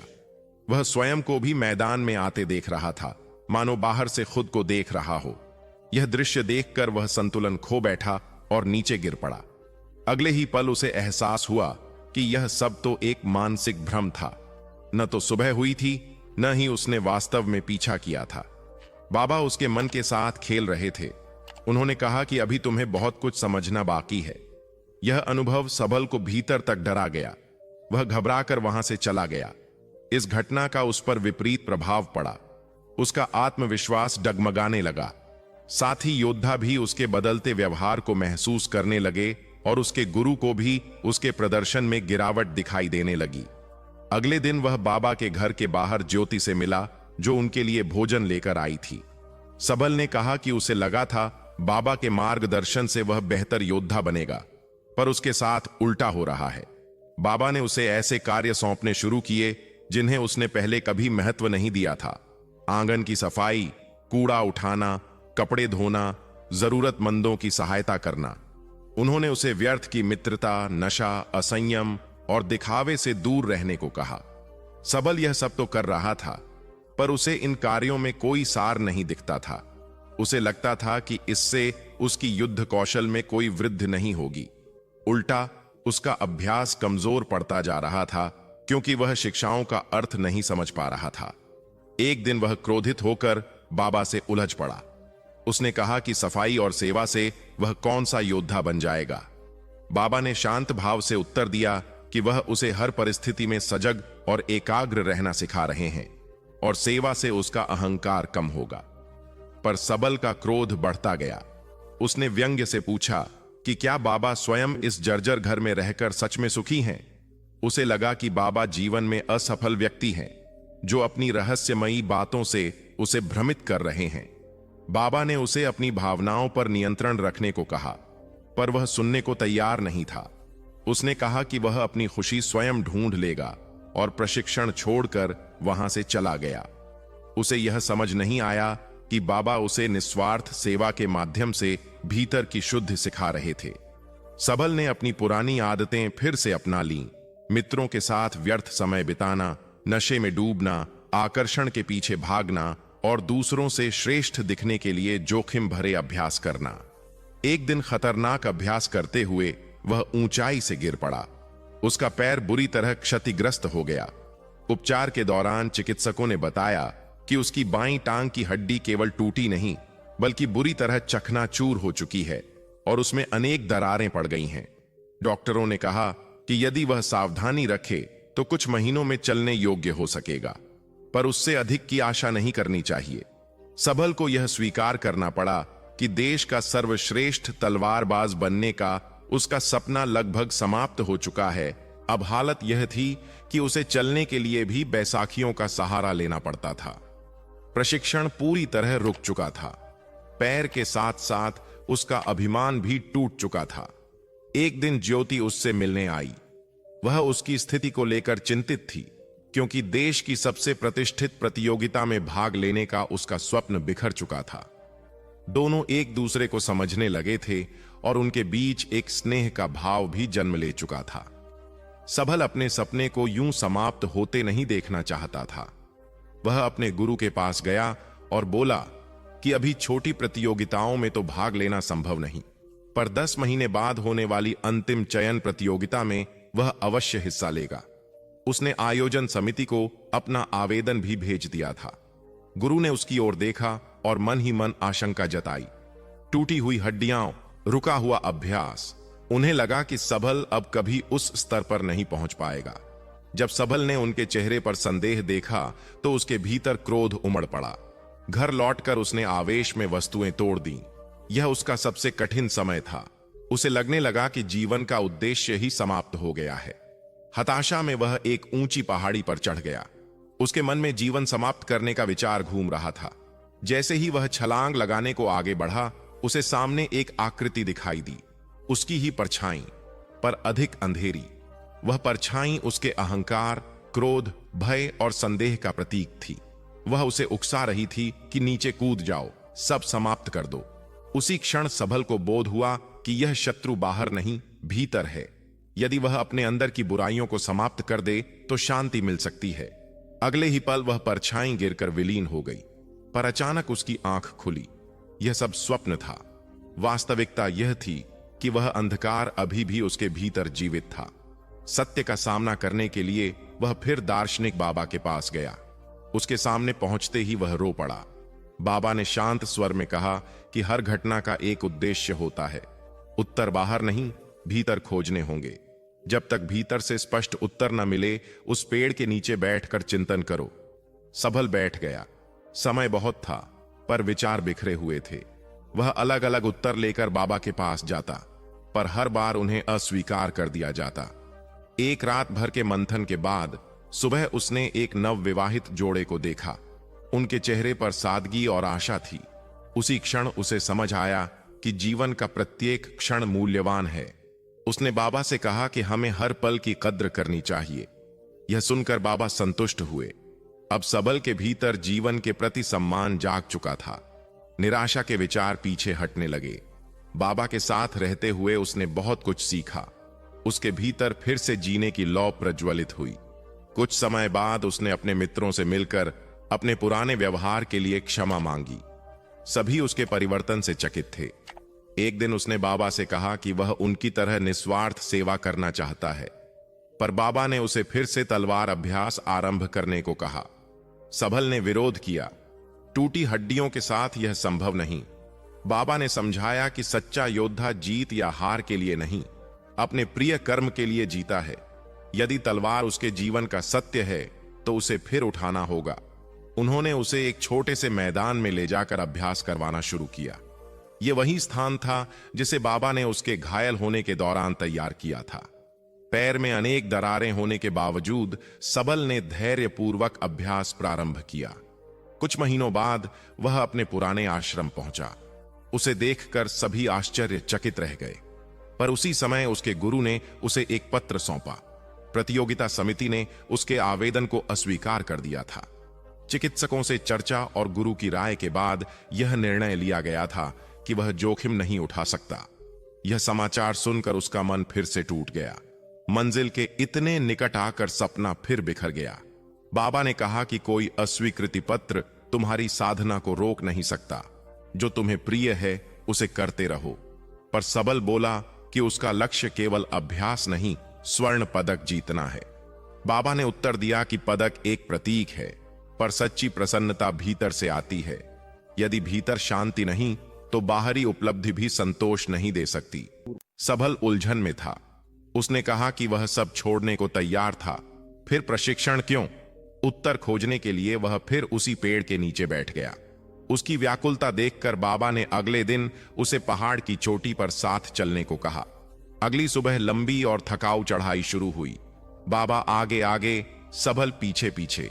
जब वे शिखर पर पहुंचे तो सबल ने पूछा कि क्या दिखाना चाहते थे, यह दृश्य, यह ऊंचाई या कुछ और? बाबा ने उसके पैरों के पास पड़े एक साधारण पत्थर की ओर संकेत किया और कहा कि उसे दिखाने के लिए यहां लाया हूं।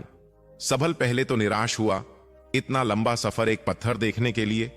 पर कुछ क्षण बाद उसे समझ आने लगा कि जब तक उसे मंजिल का पता नहीं था, वह रास्ते के हर दृश्य का आनंद ले रहा था और वह प्रसन्न था।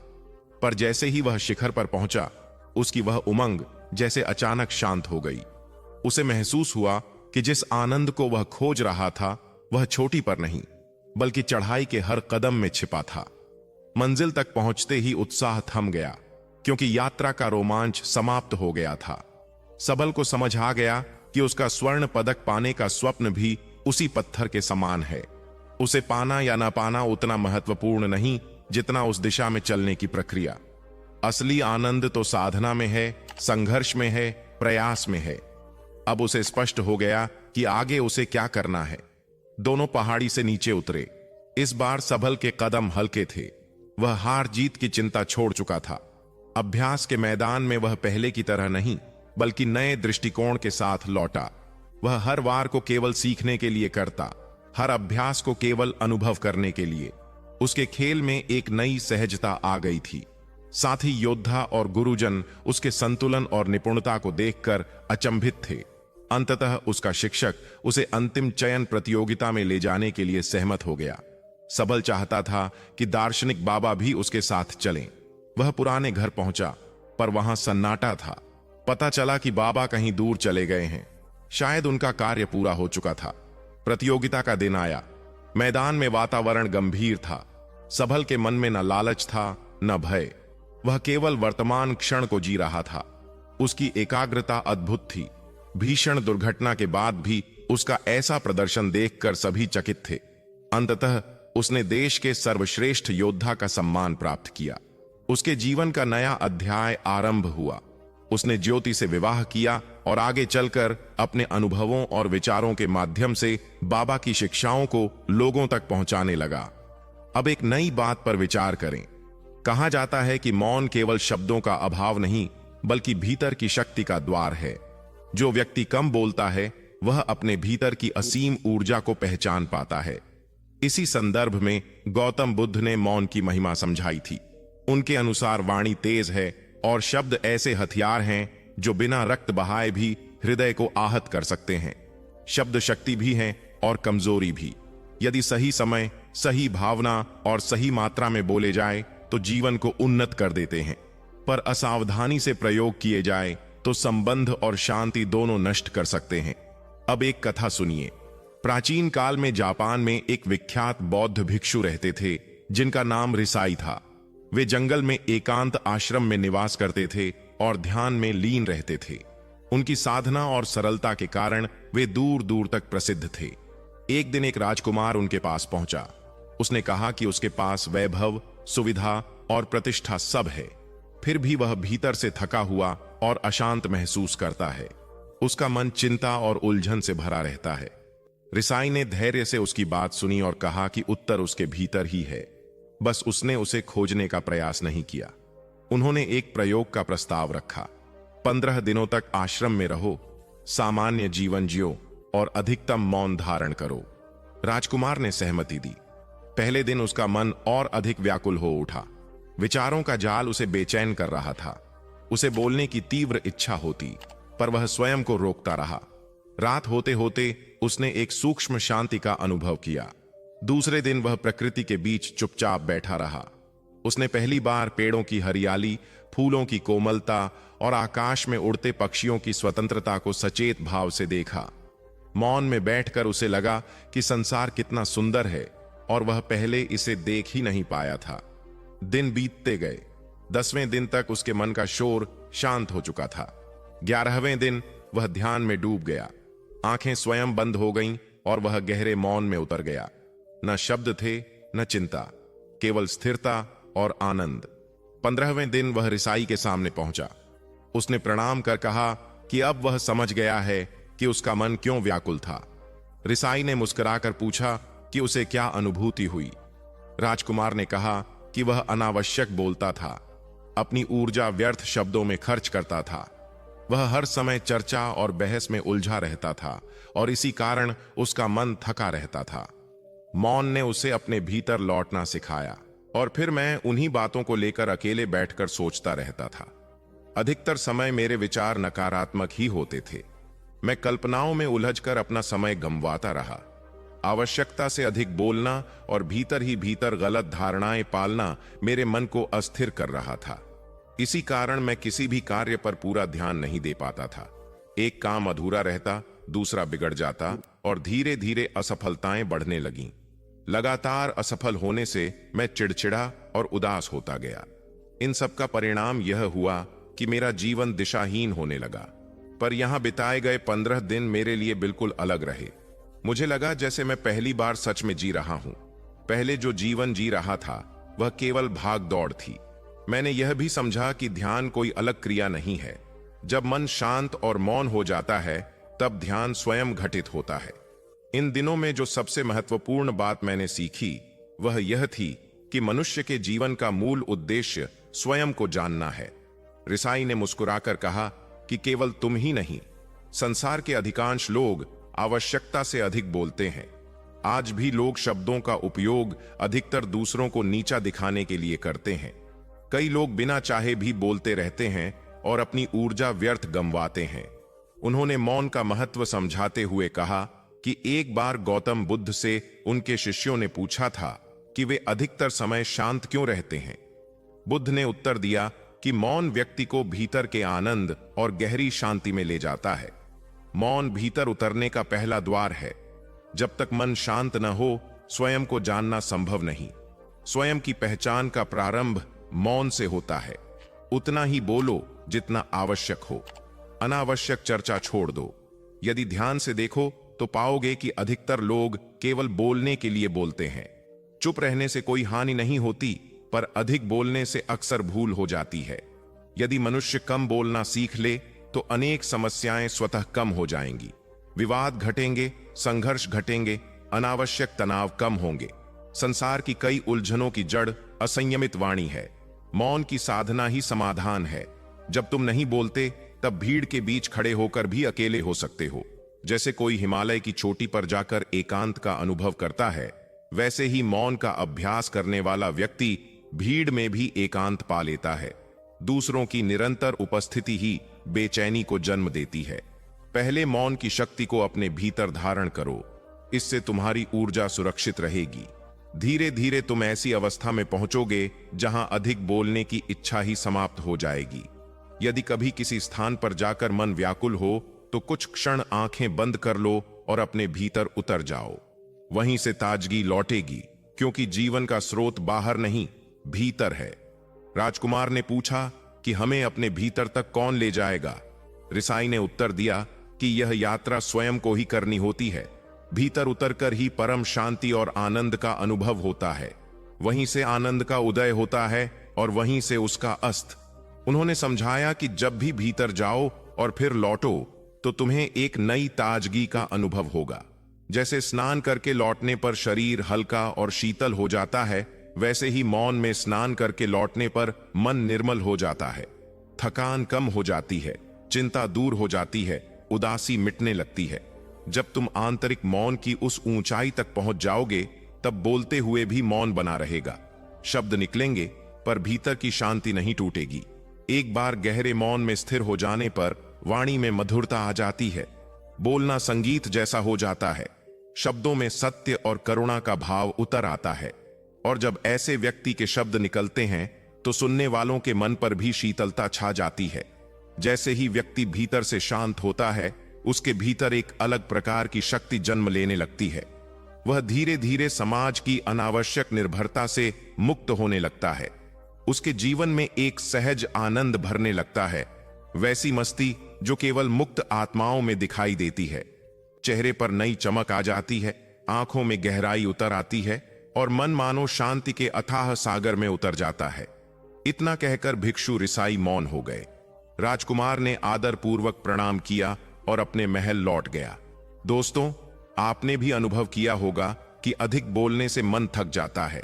जब हम लगातार बोलते रहते हैं तो हमारा ध्यान बिखर जाता है।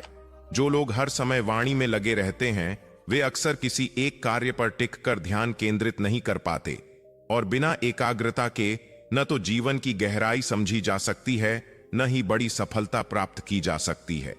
इसके विपरीत जो व्यक्ति संयमित बोलता है और अपने शब्दों का मूल्य जानता है, उसे लोग सम्मान की दृष्टि से देखते हैं। उसके विचारों को महत्व दिया जाता है। जो व्यक्ति बिना सोचे बोलता है उसका मन अस्थिर रहता है। विचारों का शोर उसे भीतर से बेचैन रखता है और ऐसा मन किसी भी दिशा में स्थिर नहीं हो पाता। यदि किसी को यह समझ है कि कब, कहां और कितना बोलना चाहिए, तो वही सच्चा विवेकी है। ऐसा व्यक्ति जहां भी जाता है उसका व्यक्तित्व स्वयं आकर्षण का केंद्र बन जाता है। उसके शब्दों में भार होता है क्योंकि वे मौन से जन्म लेते हैं। अब एक और प्रसंग सुनिए जो बताता है कि किन परिस्थितियों में मौन सबसे अधिक उपयोगी होता है। एक आश्रम में अनेक शिष्य रहते थे। सब अपने अपने कार्यों में व्यस्त रहते, पर उनमें से एक शिष्य अलग था। वह अधिक नहीं बोलता था। अपने काम पूरे करने के बाद जब अन्य शिष्य दिन भर की बातों पर चर्चा करते, तब वह चुपचाप बरगद के पेड़ के नीचे बैठकर ध्यान में लीन हो जाता। दूसरे शिष्य हैरान रहते। उसका कोई विशेष मित्र नहीं था, वह अकेले ही रहता। गुरु यह देखकर प्रसन्न होते क्योंकि उन्हें लगता था कि यह बालक मौन की महत्ता को समझ रहा है। जब भी आश्रम में कोई महत्वपूर्ण निर्णय लेना होता, गुरु उसकी राय अवश्य पूछते।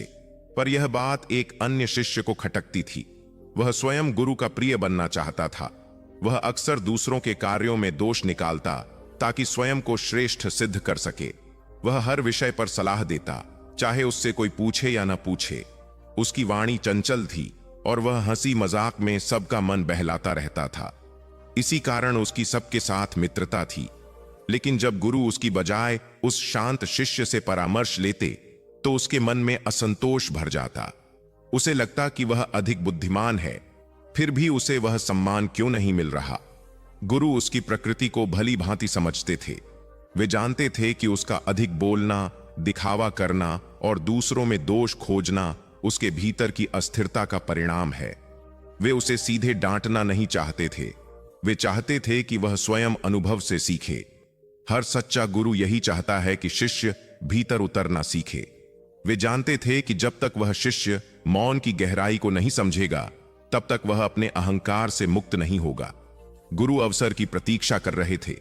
ऐसा अवसर जब वह स्वयं अनुभव कर सके कि सत्य को जानने का मार्ग शब्दों से नहीं बल्कि मौन से होकर जाता है, क्योंकि विराट का अनुभव शोर में नहीं, शांति में होता है।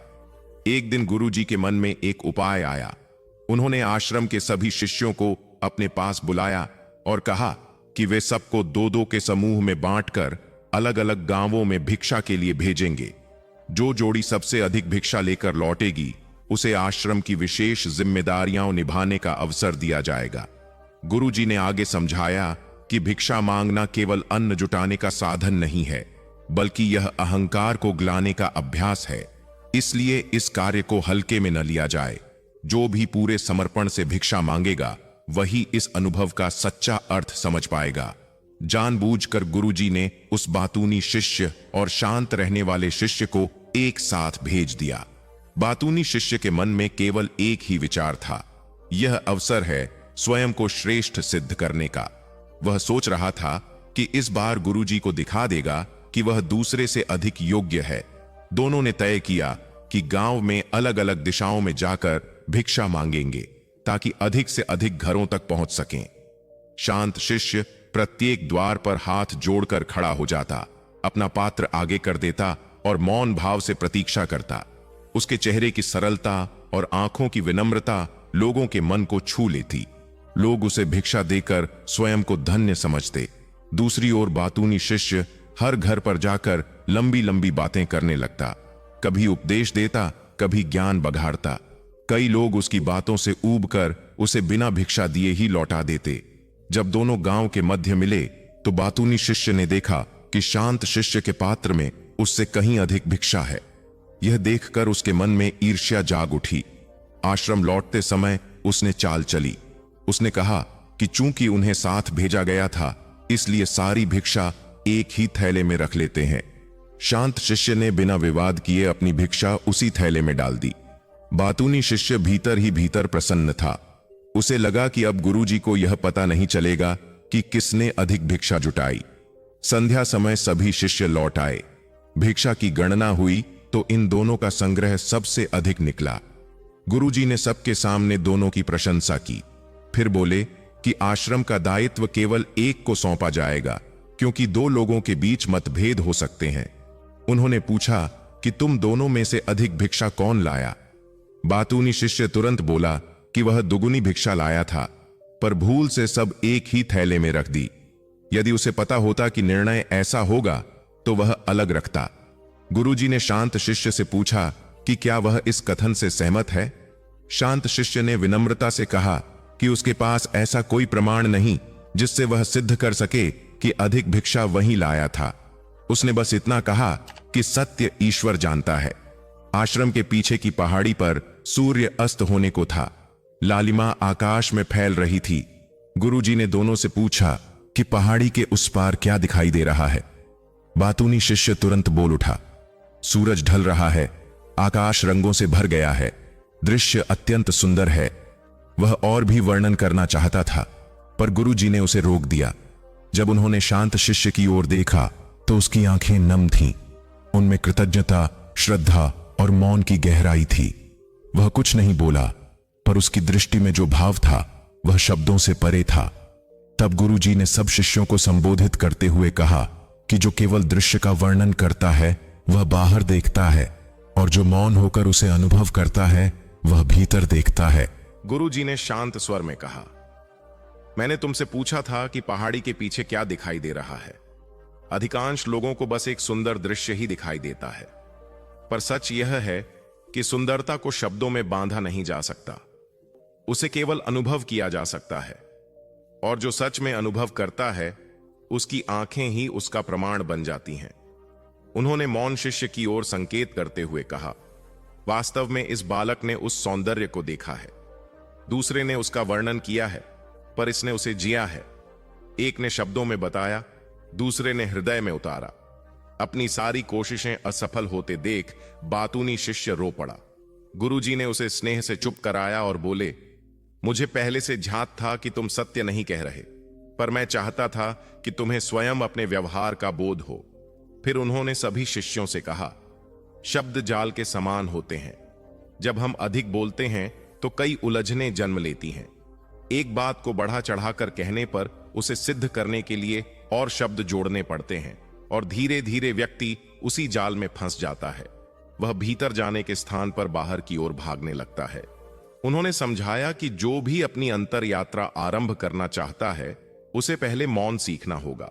आवश्यकता से अधिक बोलना साधना में बाधा है। जब तुम शांत रहना सीखते हो तब अपने साथ समय बिताने लगते हो। वहीं से एकांत की पहचान होती है। जब मन में सच्चा एकांत स्थापित हो जाता है तब चेहरे पर सहजता आ जाती है, आंखों में स्पष्टता उतर आती है। तब कुछ सिद्ध करने की आवश्यकता नहीं रहती, कुछ जताने की जरूरत नहीं होती। व्यक्ति की उपस्थिति ही उसके अनुभव का प्रमाण बन जाती है। गुरुजी ने फिर शांत शिष्य की ओर देखा और कहा, इसने जो देखा है वह केवल आंखों से नहीं देखा, उसने उस क्षण को भीतर उतरकर अनुभव किया है। जो निरंतर बोलता रहता है वह केवल तर्क करता रहेगा, पहाड़, सूरज, रंग, पर वह उस मौन को नहीं छू पाएगा जहां दृश्य और दर्शक एक हो जाते हैं। उन्होंने आगे कहा, बोलने वाला व्यक्ति बाहर की वस्तुओं को गिनता रहेगा, पर जो मौन है वह उस अदृश्य एकता को देख लेता है जो शब्दों से परे है। उसे केवल पहाड़ या लालिमा नहीं दिखती, उसे वह समरसता दिखाई देती है जो उस क्षण में धड़क रही है। और अंत में गुरुजी बोले, यदि सच में मौन की कला सीखनी है तो पहले शब्दों के आकर्षण को त्यागना होगा, अनुभव को शब्दों से ऊपर रखना होगा, क्योंकि जो सत्य है वह कहा नहीं जाता, वह केवल जिया जाता है। यदि सच में मौन सीखना है, गुरुजी ने कहा, तो सबसे पहले यह निश्चय करो कि तुम्हें किसी को प्रभावित करने की कोशिश नहीं करनी है। अधिकतर लोग इसलिए अधिक बोलते हैं क्योंकि वे सामने वाले पर प्रभाव डालना चाहते हैं। वे स्वयं को सिद्ध करना चाहते हैं और इसी सिद्ध करने की दौड़ में शब्दों के जाल में उलझते चले जाते हैं। धीरे धीरे यही उनकी आदत बन जाती है। उन्होंने आगे समझाया कि यदि कोई व्यक्ति सबको प्रभावित करने निकले तो वह कितनों को प्रभावित कर पाएगा। यह चाह कभी समाप्त नहीं होती। जो आज प्रशंसा चाहते हैं वे कल और अधिक चाहेंगे।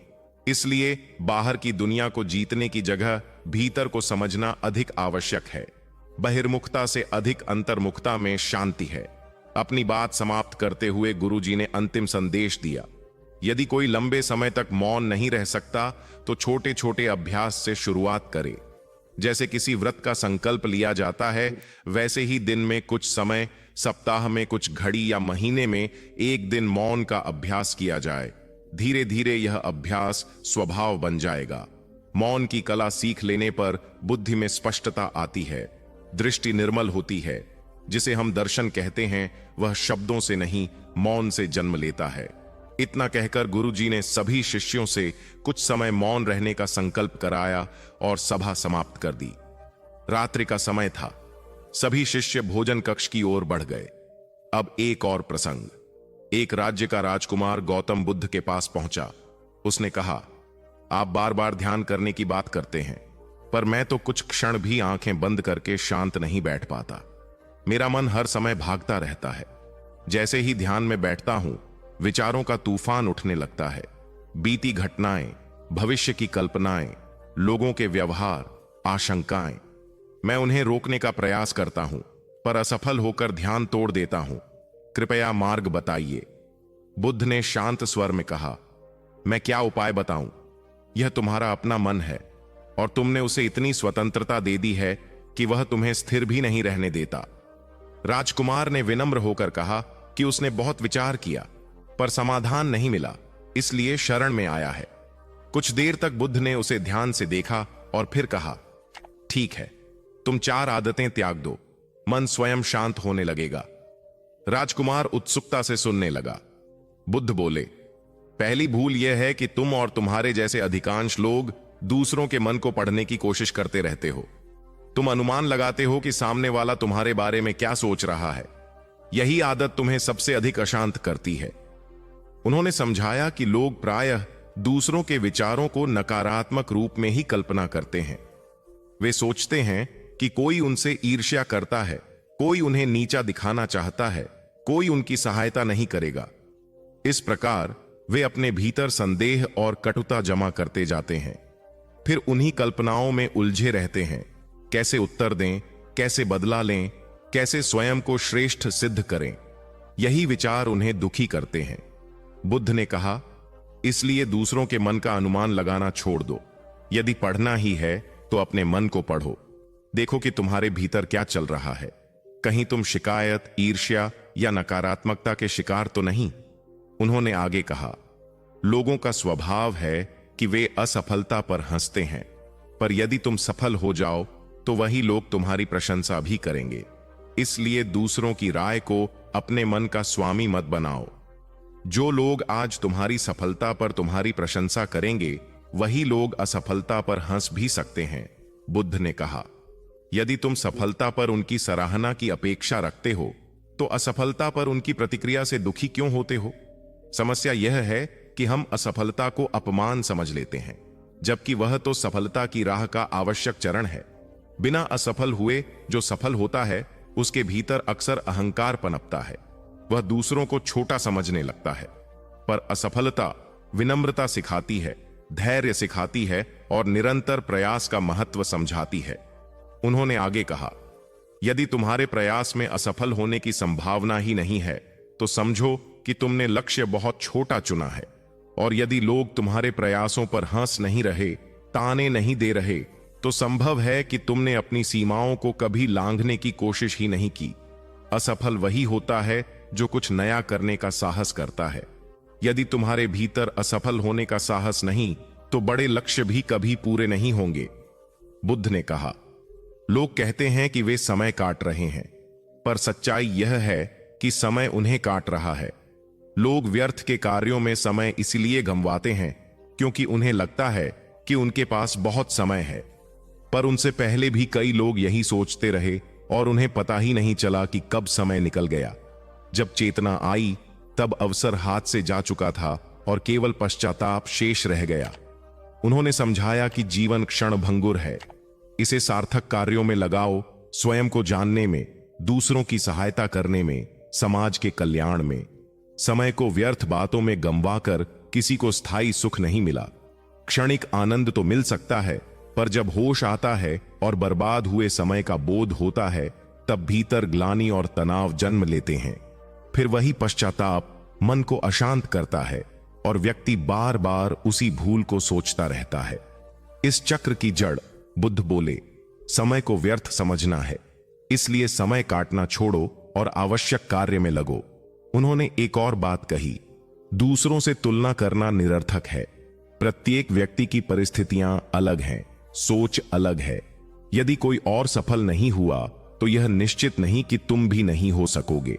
कई बार इतिहास वही रचते हैं जिनसे कम अपेक्षा की जाती है, और संभव है कि जिनकी तुम प्रशंसा कर रहे हो उन्होंने उतना प्रयास किया ही न हो जितना वे दिखाते हैं।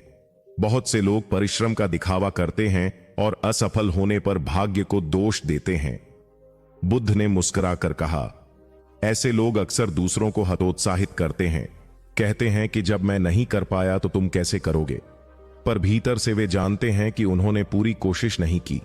वे अपनी प्रतिष्ठा बचाने के लिए दूसरों का उत्साह तोड़ते हैं। इसलिए किसी असफल व्यक्ति को देखकर अपने सपने मत छोड़ो। तुम अपना सर्वश्रेष्ठ प्रयास करो, परिणाम समय पर छोड़ दो। अंत में बुद्ध ने कहा, यदि तुम इन 4 आदतों को त्याग दोगे, दूसरों के विचारों का अनुमान लगाना, असफलता से डरना, समय को व्यर्थ गंवाना और निरर्थक तुलना करना, तो तुम्हारा मन स्वाभाविक रूप से शांत हो जाएगा। तब तुम जहां चाहोगे वहां मन लगा सकोगे। इतना कहकर बुद्ध पुनः मौन में स्थिर हो गए और राजकुमार अब भीतर से समझ चुका था कि उसे क्या बदलना है।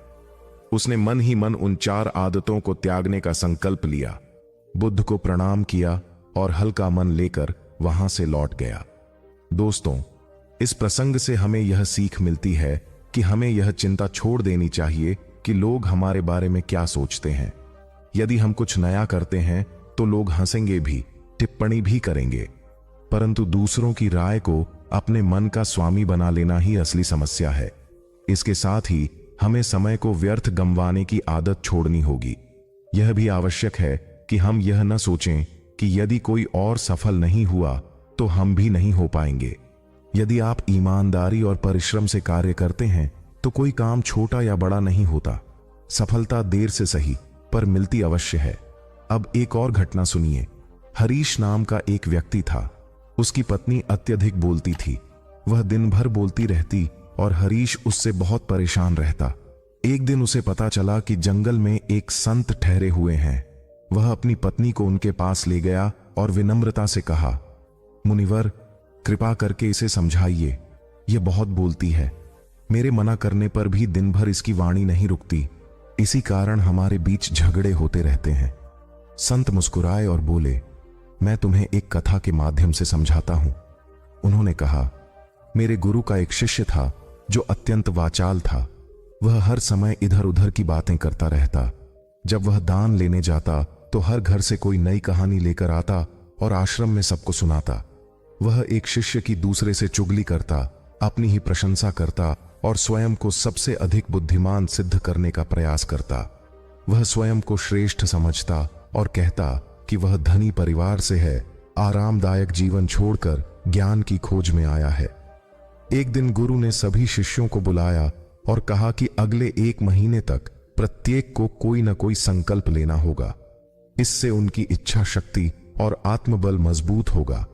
यदि कोई अपना संकल्प पूरा न कर सके तो वह पूर्व जीवनचर्या में लौट सकता है।